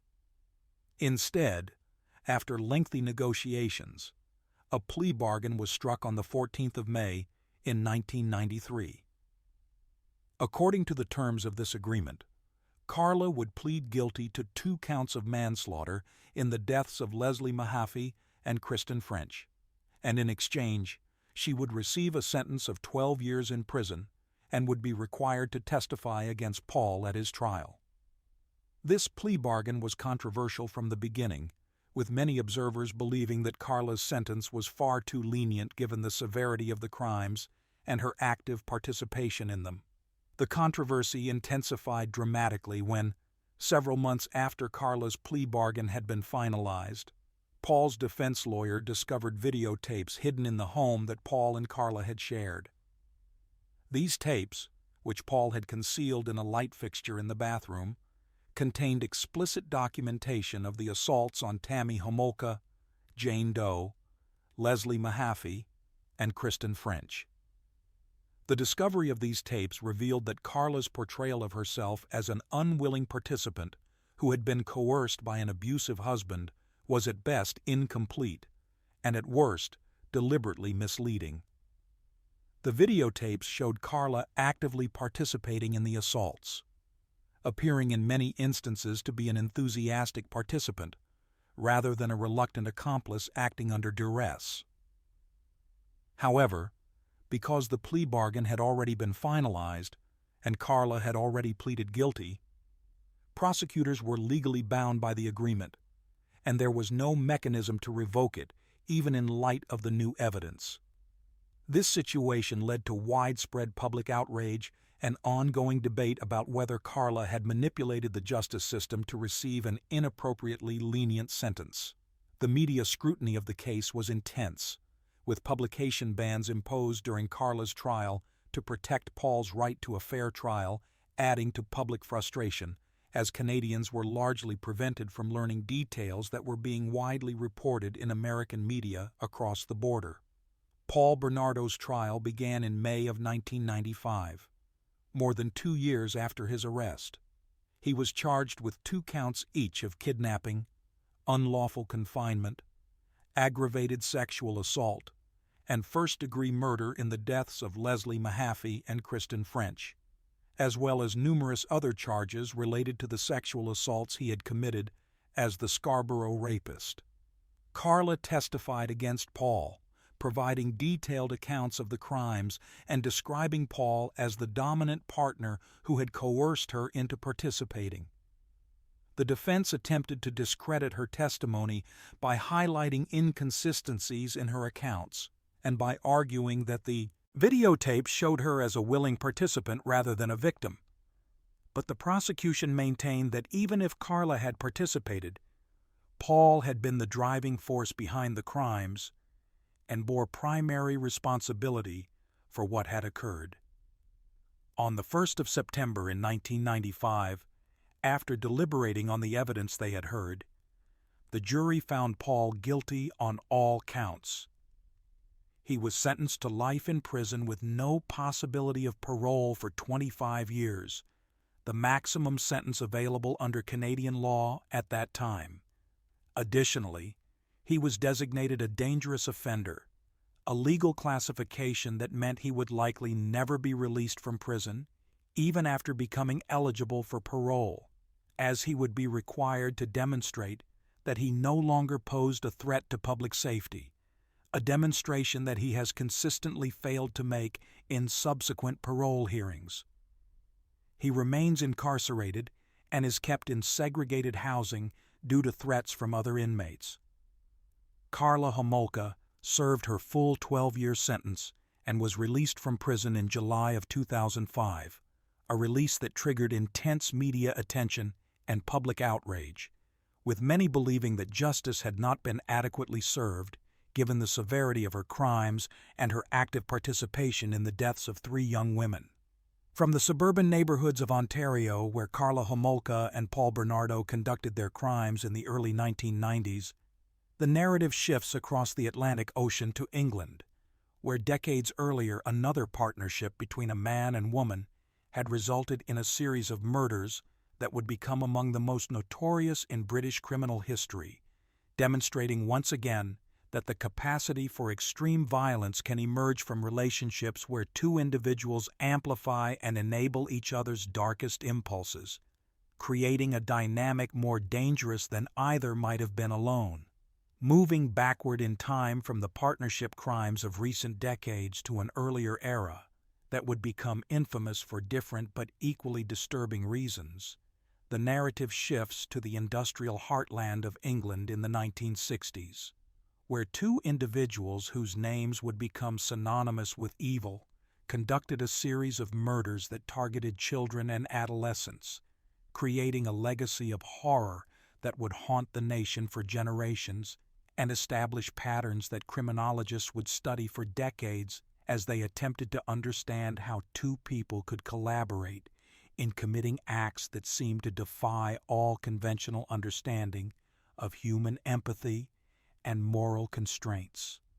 Ian Brady was born Ian Duncan Stewart on the 2nd of January in 1938 in Glasgow, Scotland, to an unmarried mother named Margaret Stewart, who worked as a tea-room waitress. The identity of his father remains uncertain, though his mother claimed he was a journalist who died shortly before Ian's birth. Unable to afford childcare while working to support herself, Margaret made the difficult decision to place Ian with a local family, John and Mary Sloan, who raised him in an unofficial adoption arrangement. Margaret visited regularly during Ian's early years, though these visits became less frequent as he grew older, and she did not reveal to him that she was his biological mother until much later. When Ian was 12 years old, Margaret moved to Manchester, England, with her new husband Patrick Brady, establishing a household that Ian would eventually join, though by that time the damage from his early abandonment and the instability of his childhood arrangements had already shaped his psychological development in concerning ways. As a child in Glasgow, Ian displayed behavioral problems that would be recognized today as warning signs of serious psychological disturbance. According to various accounts, he enjoyed torturing and killing small animals, once reportedly setting a dog on fire, behavior that represents one of the classic early indicators that criminal psychologists associate with later violent behavior toward humans. He also reportedly attacked other children, demonstrating a pattern of aggression that escalated as he aged. Despite being considered intelligent by those who knew him, Ian was an underachiever in school and tended to isolate himself from other children, preferring to spend time alone with his dark interests rather than developing normal social relationships. In November of 1954, when Ian was 16 years old, after accumulating 3 arrests for burglary and housebreaking, the courts decided to send him to Manchester to live with his mother and stepfather, Patrick Brady, hoping that a change of environment might redirect his trajectory away from crime. The move to Manchester did not have the rehabilitating effect that authorities might have hoped for, and Ian, who now adopted his stepfather's surname and became known as Ian Brady, continued his criminal activities. Additional arrests led first to juvenile detention and later to a stint in local prison, experiences that appeared to harden rather than reform him. After his release, Brady found work as a stock clerk at Millward's Merchandise, a chemical manufacturing company, employment that represented one of the few conventional aspects of his life during this period. It was at this workplace that he would meet the woman who would become his partner in a series of crimes that would horrify the nation and establish both of them as among the most notorious killers in British criminal history. Myra Hindley was born on the 23rd of July in 1942 in Manchester, entering a world that appeared considerably more conventional than Brady's early life, but which contained its own forms of dysfunction and trauma. While her childhood was comparatively ordinary in many respects, Hindley later described her father as an abusive alcoholic whom she intensely disliked for his violence, his drunkenness, and what she characterized as the tyrannical way he dominated the household. She was raised primarily by her grandmother, who appears to have provided more stability than her parents' home offered, and by most accounts, she was a normal child who showed no obvious signs of the capacity for violence that would later emerge. She attended school, participated in usual childhood activities, and seemed to be following a predictable path toward an unremarkable adult life in working-class Manchester. In January of 1961, when Hindley was 18 years old and working as a typist at Millward's Merchandise, she met Ian Brady, who was then 23 and had been working at the company for several years. Despite learning that Brady had a criminal record that included convictions for burglary, Hindley became infatuated with him, though her feelings were initially not reciprocated, as Brady appeared uninterested in romantic relationships and maintained a cold, distant demeanor that some associates described as almost inhuman in its emotional detachment. Hindley pursued Brady persistently, recording her feelings and frustrations in her diary as she attempted to gain his attention and affection. The relationship that eventually developed between them would prove to be one of the most toxic and destructive partnerships in the annals of criminal history. When Brady finally reciprocated Hindley's interest in late 1961, their relationship quickly took on disturbing characteristics that reflected Brady's increasingly dark obsessions.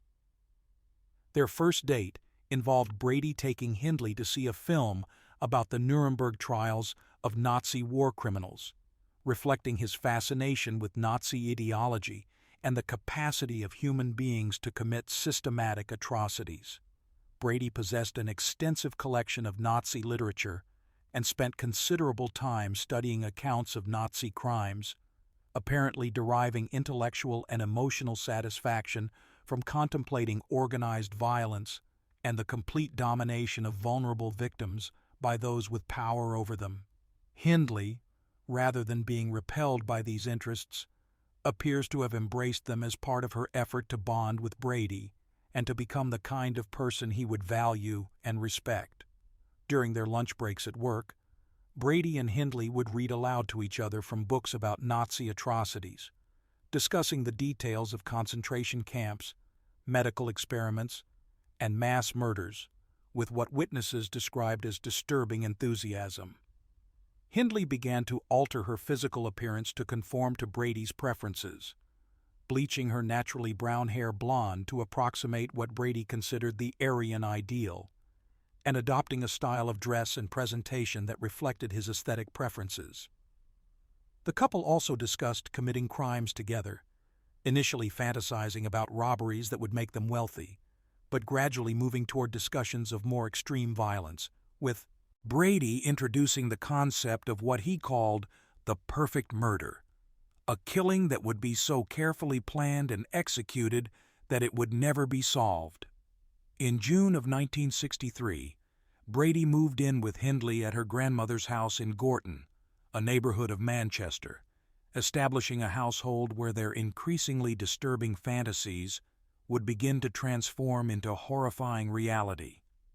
On the 12th of July in 1963, Brady told Hindley that he was ready to commit his perfect murder, and he instructed her to drive around their neighborhood in a vehicle while he followed on his motorcycle, with a plan that when he spotted what he called a likely victim, he would signal her with his headlight. That evening, they encountered 16-year-old Pauline Reed, who was walking to a dance near her home in Gorton. Pauline knew Hindley, as she had attended school with Hindley's younger sister Maureen, a connection that made Pauline willing to trust Hindley when she stopped and offered to help her search for an expensive glove that she claimed to have lost on Saddleworth Moor, an isolated area of moorland about 15 miles outside Manchester. Pauline agreed to help search for the glove and accompanied Hindley to the moor, where Brady was waiting. Once they were far from the road and any potential witnesses, Brady attacked Pauline, beating her severely, sexually assaulting her, and eventually slashing her throat with such violence that her spinal cord was severed. They buried her body in a shallow grave on the moor and returned to their ordinary lives as if nothing had occurred. A pattern of returning to normalcy after committing atrocious violence that would characterize their subsequent crimes. The murder of Pauline Reed would not be discovered for decades, as Brady and Hindley successfully concealed what they had done, and the missing girl's case remained unsolved, causing her family years of anguish as they wondered what had happened to their daughter. 4 months after Pauline's murder, on the 23rd of November in 1963, Brady and Hindley abducted their second victim, 12-year-old John Kilbride. According to evidence that emerged during later investigations, they encountered John at a market in Ashton-under-Lyne and used a similar ruse to lure him to Saddleworth Moor, where Brady raped him before strangling him to death. John's body was buried on the moor near where Pauline had been buried months earlier.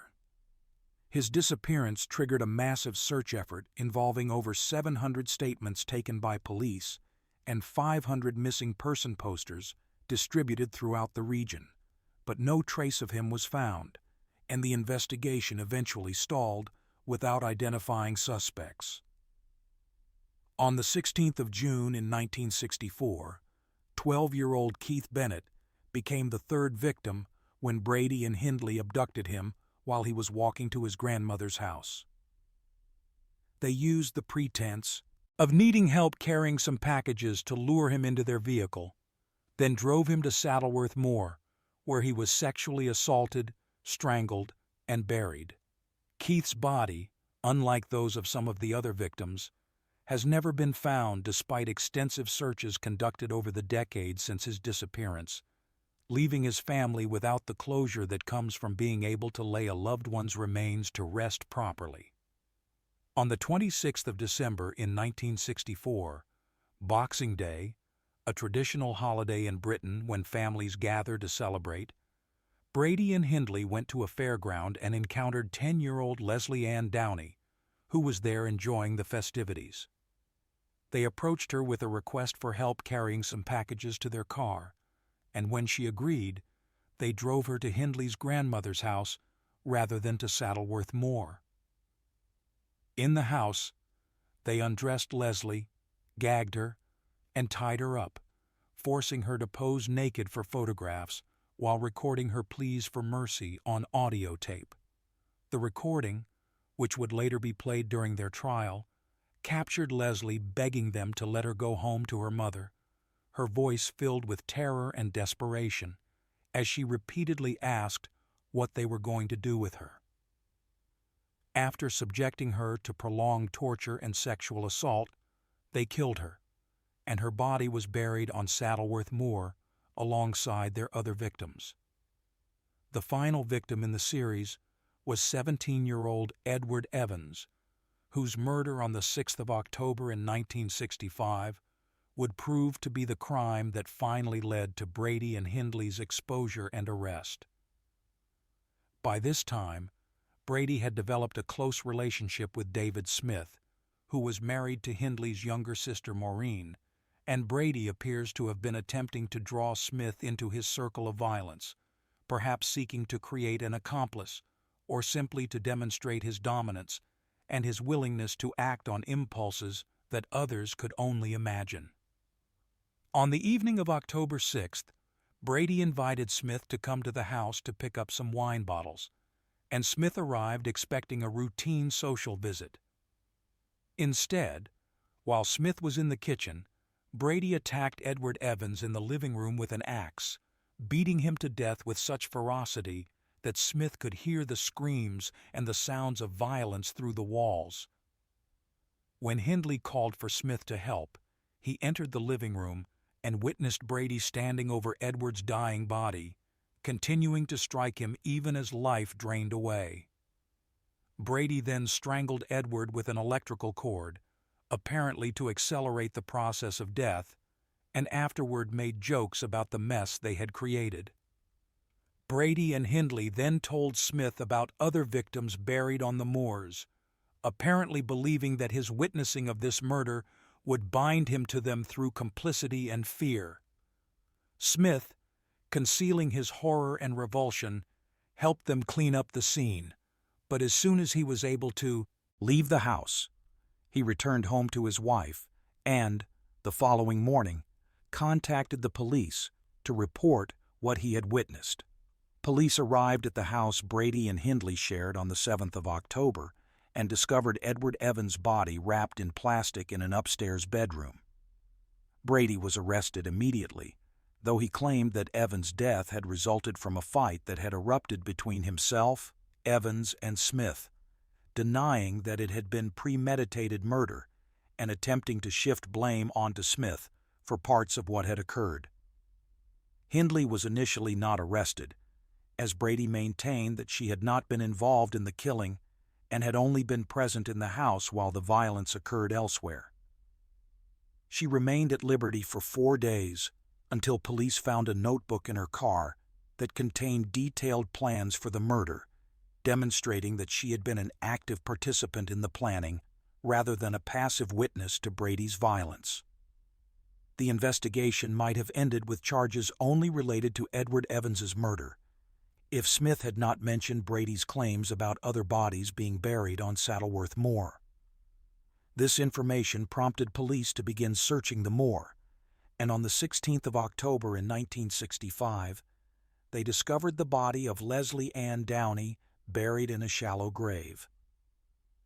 5 days later, on the 21st of October, they found John Kilbride's body in another grave nearby.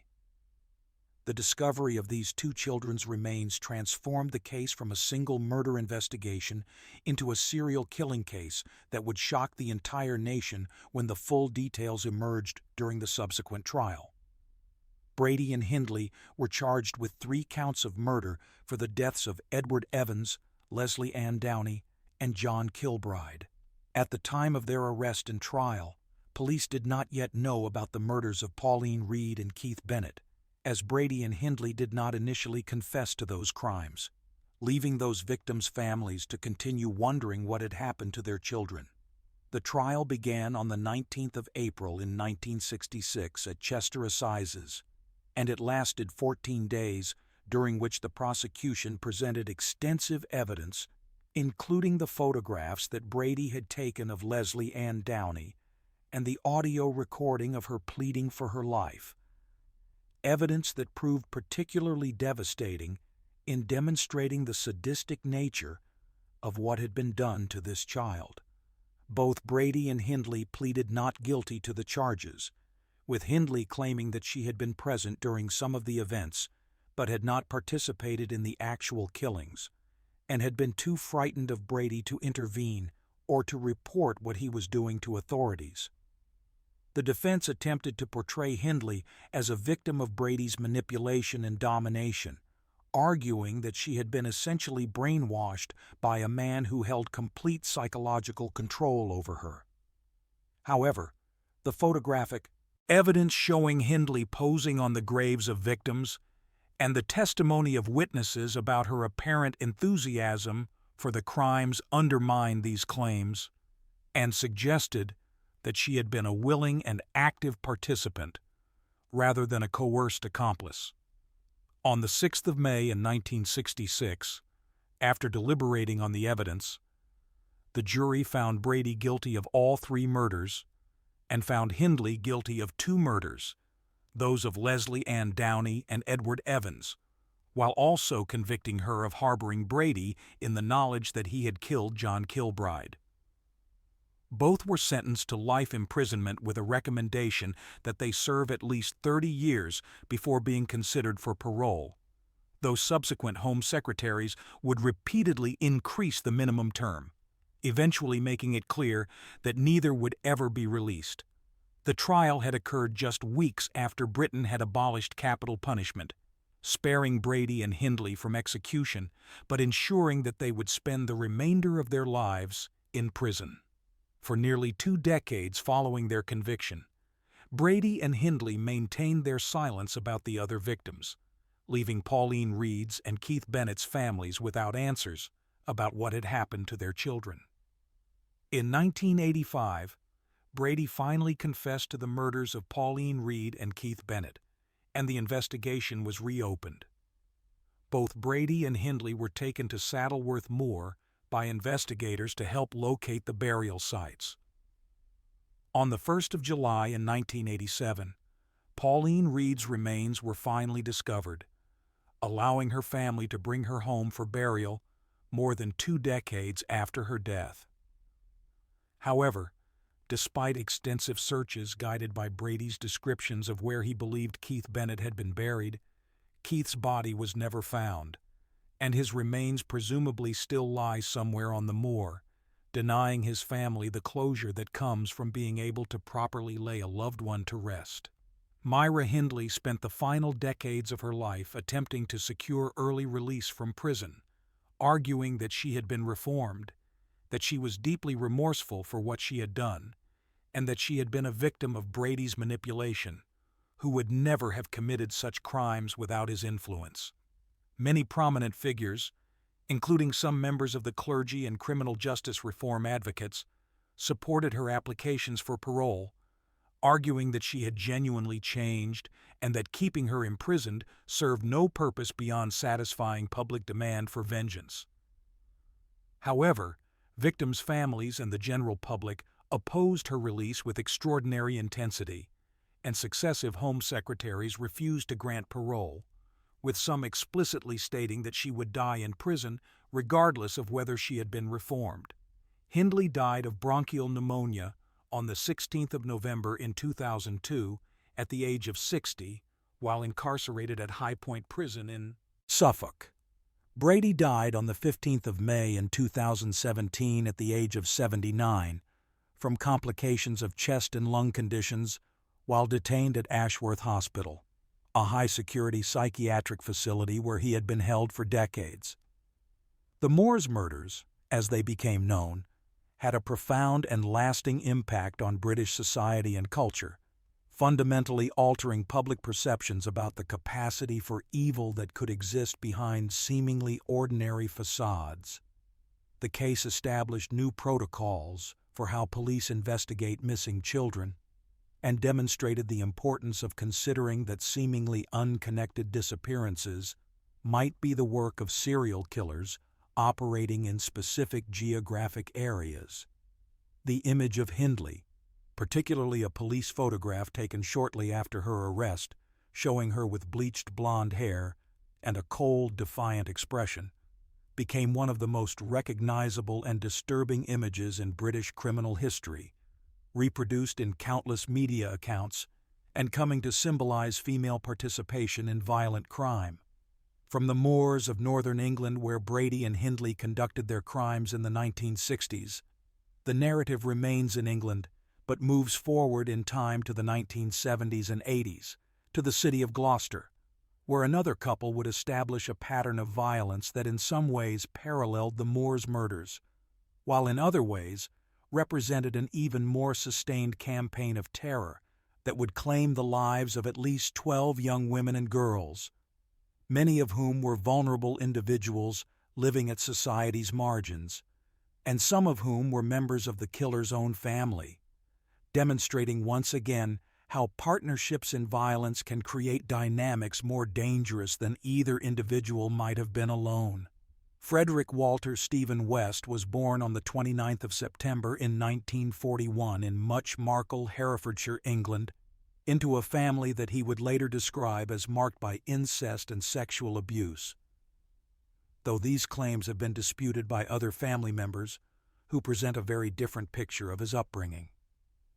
What is clear from various accounts is that Fred experienced a head injury as a teenager when he fell from a fire escape, an accident that reportedly resulted in a brief coma, and that some have speculated may have contributed to behavioral changes, though establishing causal links between brain injury and subsequent criminal behavior remains speculative.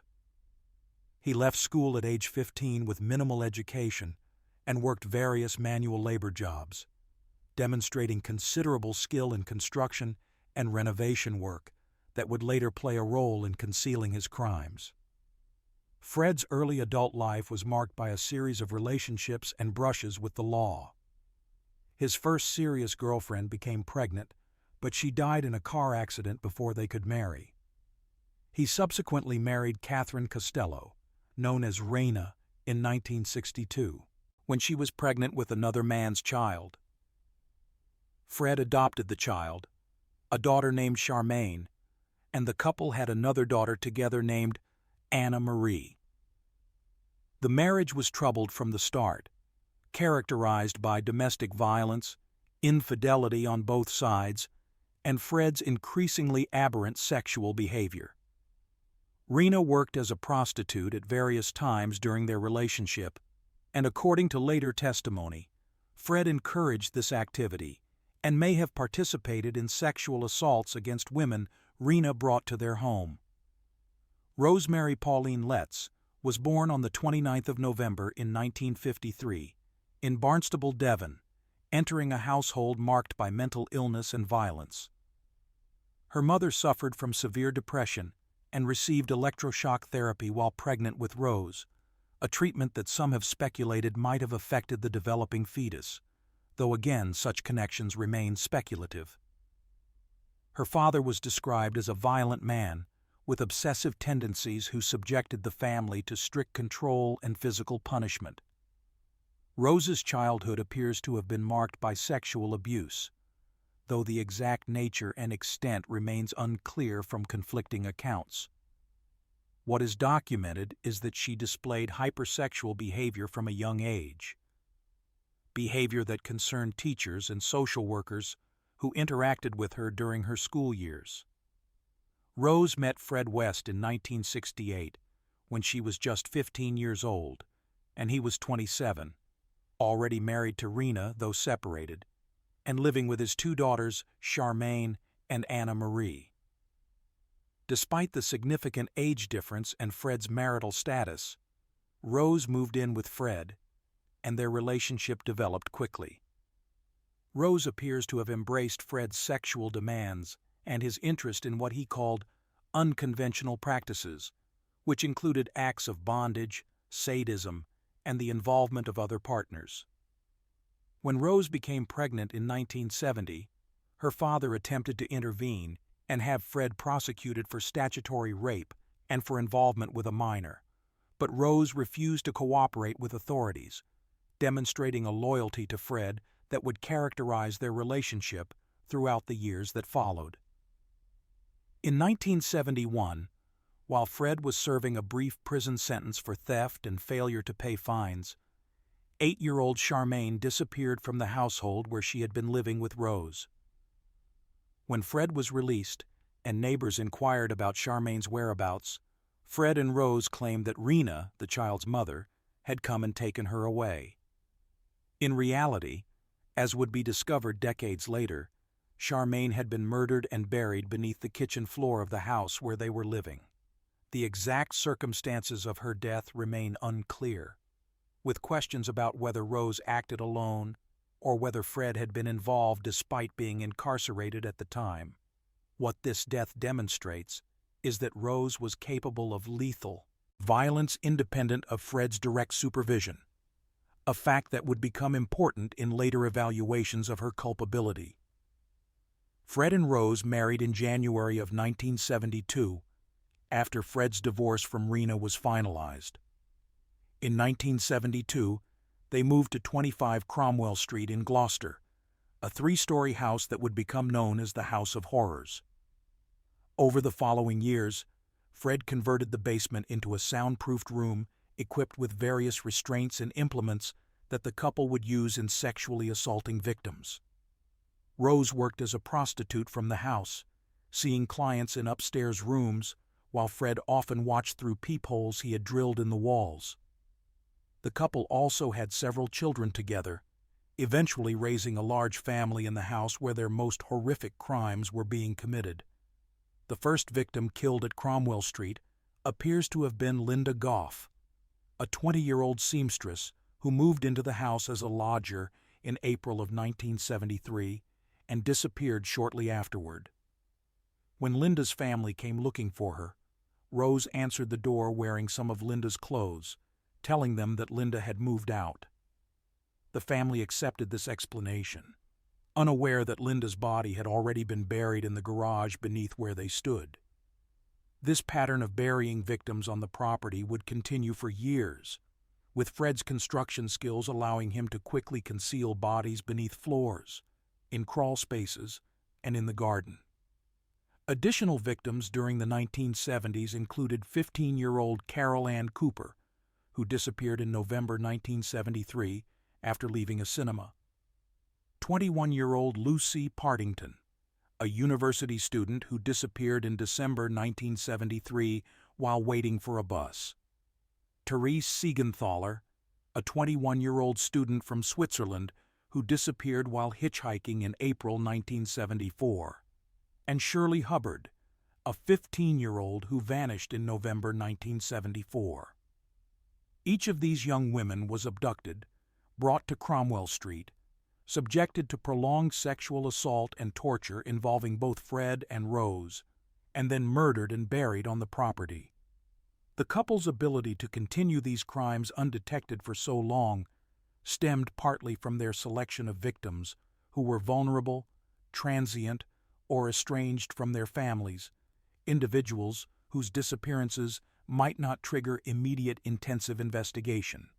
In 1978, the couple's pattern of violence extended to family members when 18-year-old Shirley Robinson, who was pregnant with Fred's child and had been living with the family while also working as a prostitute under Rose's direction, disappeared from the house.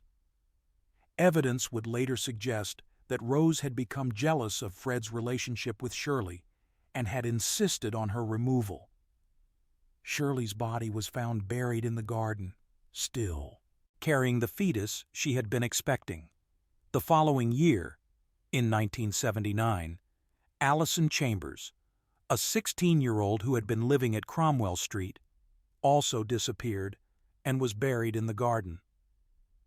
The most horrifying victim was the couple's own daughter, 16-year-old Heather West, who disappeared in June of 1987. Heather had been subjected to sexual abuse by her father throughout her childhood, and when she began to threaten to tell authorities about what was happening in the house, she was murdered and buried in the garden.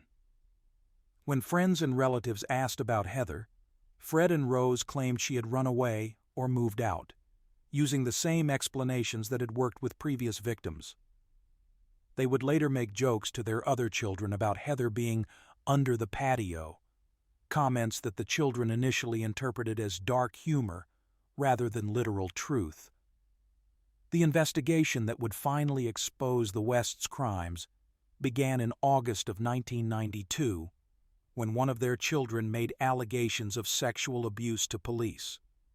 Though the initial investigation did not uncover the murders, it placed the family under scrutiny. In February of 1994, police obtained a warrant to search 25 Cromwell Street, looking for evidence related to the disappearance of Heather West. On the 24th of February, excavation of the garden began, and within hours, human remains were discovered. Over the following days and weeks, investigators found 9 bodies buried at Cromwell Street, including Heather West. Subsequent searches of the Wests' previous residences uncovered 3 more bodies, including Charmaine West and Rena West, Fred's first wife, whose remains were found buried in fields where Fred had admitted to disposing of them after Rose confessed to killing Charmaine. Fred West was arrested on the 25th of February in 1994, and Rose was arrested on the 20th of April, after Fred had begun providing information implicating her in the murders. During police interviews, Fred initially tried to take sole responsibility for all the killings, apparently attempting to protect Rose. But as more evidence emerged, and as Fred's accounts proved inconsistent, Rose was charged as well. On the 1st of January in 1995, while awaiting trial at Birmingham Prison, Fred West hanged himself in his cell, leaving behind a suicide note claiming that Rose was innocent and taking all responsibility for the murders. His death ensured that many details about the crimes would never be fully known and left Rose to face trial alone. Rose West's trial began on the 3rd of October in 1995 at Winchester Crown Court, where she faced 10 counts of murder. The prosecution's case relied heavily on testimony from survivors, including Caroline Owens, who described being abducted, sexually assaulted, and nearly murdered by the couple in 1972 before managing to escape. Anna Marie West, Fred's daughter, provided devastating testimony about years of sexual abuse by both Fred and Rose, establishing patterns of behavior that corroborated the prosecution's theory about how the murders had been committed. The defense attempted to portray Rose as a victim of Fred's manipulation, who had been unaware of the murders, but the evidence of her active participation in the sexual assaults and her demonstrated capacity for violence in killing Charmaine while Fred was imprisoned undermined these claims. On the 22nd of November in 1995, the jury found Rose West guilty on all 10 counts of murder. She was sentenced to life imprisonment with a whole life order, meaning she would never be eligible for parole. She remains incarcerated at Newhall Prison in Flockton, West Yorkshire, where she continues to maintain her innocence, claiming that Fred was solely responsible for all the murders, despite overwhelming evidence of her participation. The house at 25 Cromwell Street was demolished in October of 1996, with every fragment destroyed to prevent souvenir hunters, and the site was converted into a landscaped public walkway that bears no physical reminder of the horrors that occurred there. The cases of both Myra Hindley and Rose West raise profound questions about female participation in violent crime, particularly in partnerships with male offenders. Both women were initially portrayed by some as victims who had been coerced, yet evidence revealed active participation and, in some instances, independent initiative in committing violence. The debate about how to understand their culpability continues, with ongoing discussions about whether dynamics of abusive relationships should be considered when evaluating individual responsibility for crimes committed in partnership, or whether active participation in such horrific acts negates any mitigation that might be offered by claims of coercion or manipulation. From the partnership crimes in England that spanned decades of horror, the narrative moves forward in time and across the Atlantic to the American Southwest in the 2000s, where a very different kind of case would unfold. one characterized not by the hunting of strangers or partnership violence, but by violence that emerged from what began as an apparently conventional romantic relationship between two individuals whose lives became fatally entangled in ways that would culminate in extreme brutality, demonstrating once again that the capacity for lethal violence can emerge from situations that initially appear to be ordinary love stories that simply went wrong. Jodi Ann Arias was born on the 9th of July in 1980 in Salinas, California, growing up in a family that appears to have been fairly conventional, though Arias would later make various claims about her childhood that included allegations of abuse, claims whose veracity has been questioned by family members who remember her upbringing differently. In September of 2006, when Arias was 26 years old, she attended a work conference for prepaid legal services in Las Vegas, Nevada, where she met Travis Victor Alexander, who was 30 years old and working as a motivational speaker and salesman for the company. Travis, who had been born on the 28th of July in 1977 in Riverside, California, was a devout member of the Church of Jesus Christ of Latter-day Saints and had built a successful career based on his charismatic personality and his ability to inspire others to pursue success. The attraction between Jodi and Travis appears to have been immediate and intense, with both later describing their initial meeting in terms that suggested they had immediately recognized something significant in each other. In November of 2006, just weeks after meeting Travis, Jodi was baptized into the Mormon Church, a conversion that she described as genuine religious awakening, but which others suggested was motivated primarily by her desire to be closer to Travis and to fit into his world. They began a long-distance relationship, with Jodi living in California and making frequent trips to visit Travis in Mesa, Arizona, where he owned a home in a middle-class suburban neighborhood. By all accounts, the relationship was passionate but troubled from its early stages, characterized by intense emotions and conflicts that revolved around jealousy, possessiveness, and incompatible expectations about the nature of their commitment to each other. In June of 2007, after dating for approximately 8 months, Travis and Jodi officially ended their romantic relationship.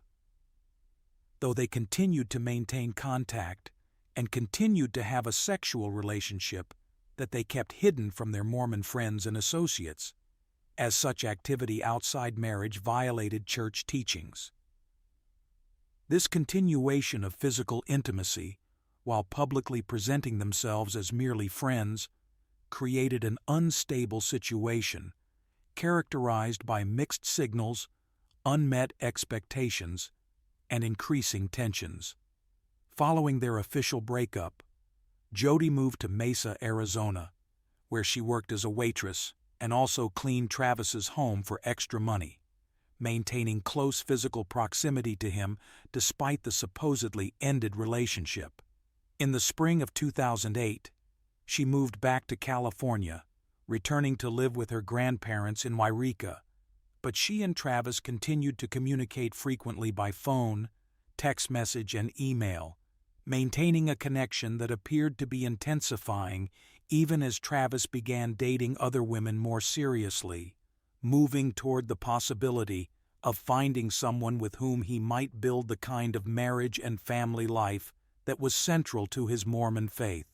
On the 28th of May in 2008, a .25 caliber handgun was reported stolen from the home of Jodi's grandparents in Wairika, California, where she had been staying. This theft would later become significant when investigators attempted to trace the weapon used in Travis's murder, though the gun was never recovered, and Jodi denied any knowledge of its disappearance. On the 2nd of June, Jodi rented a car from Budget Rent-A-Car in Redding, California, beginning a journey that she would later claim was a trip to visit friends in Utah, but which investigators would demonstrate actually included a detour to Mesa, Arizona.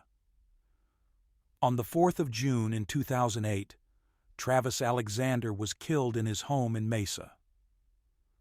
According to evidence that would be painstakingly reconstructed by investigators, Jody arrived at Travis's house that afternoon, and the two engaged in a sexual encounter that Travis photographed using his digital camera, creating time-stamped images that documented their activities.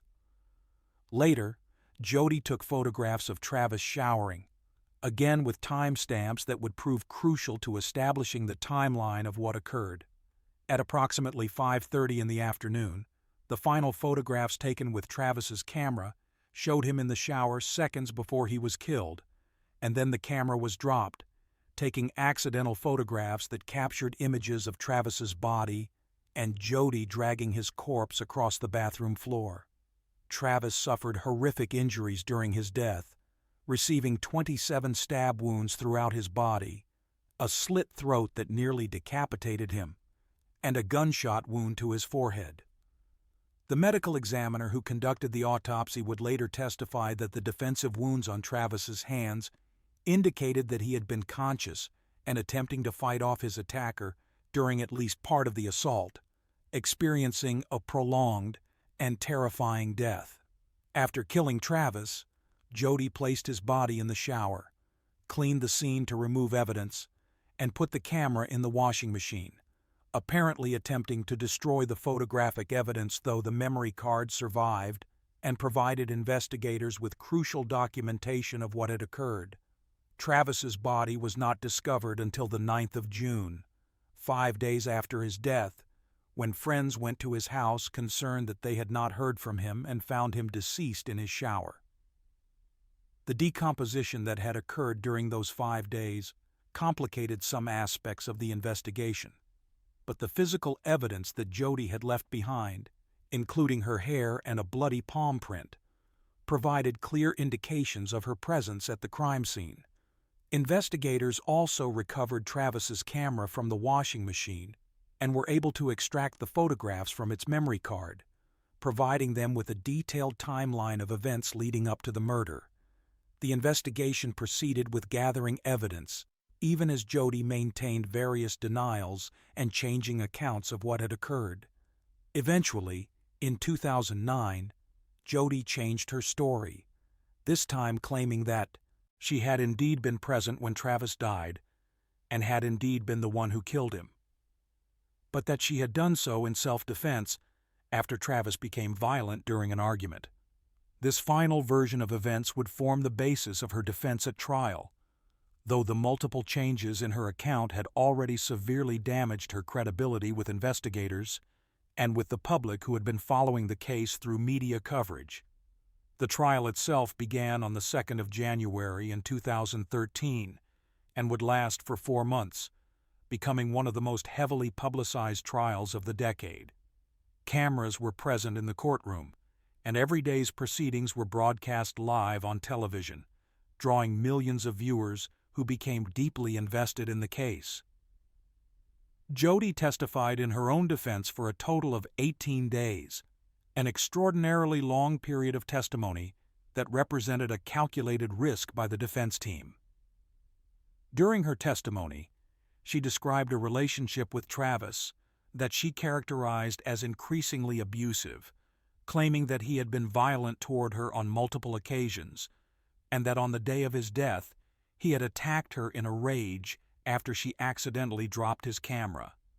Prosecutors presented a very different narrative, arguing that Jody had meticulously planned Travis's murder because she was unable to accept that their relationship was over and that he was moving on with his life. They presented evidence of her behavior in the months leading up to the killing, including instances of what appeared to be stalking behavior and evidence that she had been monitoring his activities and his relationships with other women. The forensic evidence from the scene, including the time-stamped photographs from Travis's camera and the blood evidence throughout the house, painted a picture of a prolonged and brutal attack rather than a sudden act of self-defense. On the 8th of May in 2013, after deliberating on the extensive evidence and testimony they had heard, the jury found Jody guilty of first-degree murder determining that the killing had been premeditated rather than the result of sudden passion or self-defense. The verdict triggered a penalty phase, in which the jury was required to determine whether Jody should receive the death penalty or life in prison. The jury was unable to reach a unanimous decision on the penalty, resulting in a hung jury on the sentencing question. A sentencing retrial that lasted from October 2014 until March 2015 also resulted in a hung jury. On the 13th of April in 2015, the judge sentenced Jody to life in prison without the possibility of parole, the mandatory sentence under Arizona law when juries are unable to agree on the death penalty. She remains incarcerated at the Arizona State Prison Complex in Perryville, where she will spend the rest of her life. From the desert landscape of Arizona, where Jody Arias's crime unfolded in a context of romantic obsession and violence, the narrative shifts northward to Oregon in the 1980s, where a very different kind of case would emerge. One that centered not on romantic relationships between adults, but on the most fundamental of human bonds, that between a mother and her children. And what happened when that bond was corrupted by obsession with a romantic relationship that appeared to demand a choice between love and motherhood, a choice that most people would find impossible to contemplate, but that one woman appears to have resolved in the most horrifying way imaginable.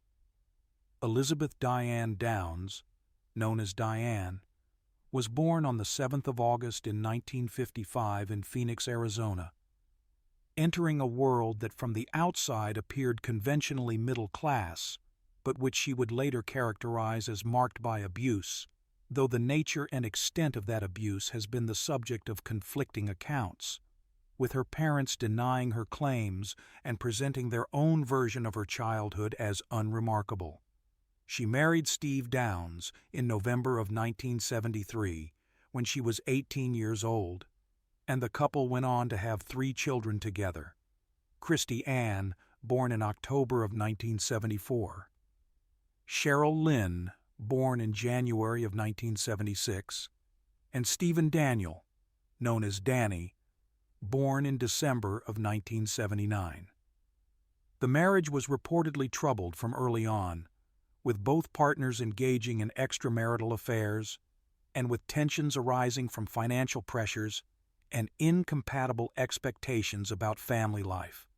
By the early 1980s, Diane and Steve had separated, and Diane was working as a postal carrier, while also becoming increasingly involved in an extramarital relationship with a married man named Robert Knickerbocker, who lived in Arizona while Diane and her children were in Oregon. The relationship with Knickerbocker appears to have become the central focus of Diane's emotional life, and she pursued it with an intensity that bordered on obsession, writing him letters daily and making frequent trips to Arizona to see him, despite his repeated statements that he did not want to leave his wife and did not want to become involved with someone who had children. According to evidence that emerged during later investigations, Knickerbocker had made it explicitly clear to Diane that her children were an obstacle to their relationship and that he had no interest in being a father or stepfather to anyone's children. On the evening of the 19th of May in 1983, Diane drove to Mackenzie Willamette Hospital in Springfield, Oregon, arriving at approximately 11 in the evening with her 3 children in the car, all of them covered in blood from gunshot wounds. 7-year-old Cheryl was already dead, having been shot twice and succumbing to her injuries. 8-year-old Christy had been shot in the chest and had suffered a stroke that would impair her speech and her memory. 3-year-old Danny had been shot in the back and was paralyzed from the waist down. Diane herself had been shot in the left forearm, though her injury was relatively minor. When questioned by police who arrived at the hospital, Diane told a dramatic story about being flagged down by a bushy-haired stranger on a dark country road, a man who had demanded her car and who had opened fire on her and her children when she refused to give him the keys. From the very beginning, investigators found Diane's account troubling and inconsistent with the physical evidence from the scene, and with certain aspects of her behavior that seemed inappropriate for someone who had just witnessed such a traumatic event. Within weeks of the shooting, while her surviving children remained hospitalized recovering from their life-threatening injuries, Diane began giving media interviews in which she discussed the case and maintained her innocence with what investigators and observers found to be a disturbing level of detachment. Meanwhile, Christy Downs, despite her initial inability to speak due to the stroke she had suffered, was slowly recovering and beginning to communicate with investigators. As her speech improved, she began to indicate that her mother's account was not accurate. When asked directly who had shot her and her siblings, Christy eventually responded simply and clearly that it had been her mother. On the 28th of February in 1984, approximately 9 months after the shooting, police arrested Diane Downs and charged her with 1 count of murder in Cheryl's death, 2 counts of attempted murder for the attacks on Christy and Danny, and related charges including criminal assault. The trial began in May of 1984. The prosecution presented extensive evidence demonstrating that Diane's account of a stranger shooting her children was fabricated, and that she had in fact shot them herself. The motive, prosecutors argued, was her obsession with Robert Knickerbocker and his repeated statements that he did not want to be involved with someone who had children. The testimony from Christy, who was 8 years old when she testified at trial, proved devastating to the defense claims. On the 17th of June in 1984, the jury found Diane Downs guilty on all counts. She was sentenced to life in prison plus 50 years. Christy and Danny, after recovering from their physical injuries as much as was medically possible, were adopted by Fred Hughey, the prosecutor who had handled their mother's case, and his wife. On the 11th of July in 1987, just 3 years into her sentence, Diane Downs escaped from the Oregon Women's Correctional Center by scaling a 12 to 15-foot chain-link fence during a recreation period. She remained at large for 10 days before being recaptured on the 21st of July. She was subsequently transferred to higher security facilities and remains incarcerated, having been denied parole multiple times.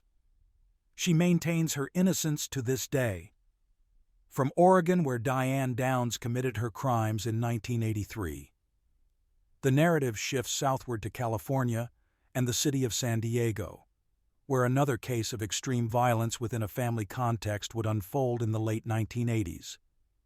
Though this time the violence was directed not at children, but at an ex-spouse and his new wife, in a case that would become emblematic of divorce-related violence, and that would raise complex questions about the effects of prolonged emotional conflict and the point at which a person who feels victimized becomes a victimizer. Elizabeth Ann Biscaglia was born on the 7th of November in 1947 in Bronxville, New York, growing up as the third of 6 children in what appeared to be a comfortable upper-middle-class family. She met Daniel Broderick III in 1965 when she was 17 years old at a football game at the University of Notre Dame. They married on the 9th of April in 1969, and Betty supported Dan through medical school and law school by working long hours while Dan pursued his education. They eventually had 4 children together, with Betty serving as a homemaker, while Dan's career as a medical malpractice attorney flourished. The marriage reached a breaking point in 1983 when Dan hired 21-year-old Linda Kolkina as a legal assistant at his law firm. Betty almost immediately suspected that Dan was having an affair with Linda. In February of 1985, Dan moved out of the family home, and he later confirmed that he had in fact been having an affair with Linda, transforming what had been marital difficulties into an acrimonious divorce that would drag on for 5 years and would become notorious in San Diego for its viciousness. The divorce proceedings were characterized by increasingly hostile actions on both sides. The final divorce decree was issued in January of 1989. On the 22nd of April in 1989, Dan married Linda Kolkina. 7 months after their wedding, at approximately 5:30 in the morning on the 5th of November in 1989, Betty drove to Dan and Linda's home. She had obtained a key and used it to enter the house while Dan and Linda slept. Betty went upstairs to the master bedroom, and standing beside the bed, she fired a .38 caliber Smith & Wesson revolver. She fired 5 shots in total, 3 of which struck the sleeping couple. Linda died instantly. Dan succumbed to his wound within minutes. Betty fled the scene and later turned herself in. Betty's first trial in October of 1990 ended in a hung jury. A second trial began on the 11th of December in 1991, and this time the jury reached a verdict, convicting Betty of 2 counts of second-degree murder. On the 7th of February, in 1992, Betty was sentenced to 2 consecutive terms of 15 years to life in prison, plus 2 years for illegal use of a firearm. Betty Broderick remains incarcerated at the California Institution for Women in Chino, California. She has been denied parole twice and will not be eligible again until January of 2032, when she will be 84 years old. The story of Betty Broderick, like that of Diane Downs and the other cases examined in this narrative, demonstrates the capacity for violence that can emerge from situations where emotional attachments become toxic and where individuals lose the ability to distinguish between feeling victimized and actually being threatened in ways that might justify violent self-defense.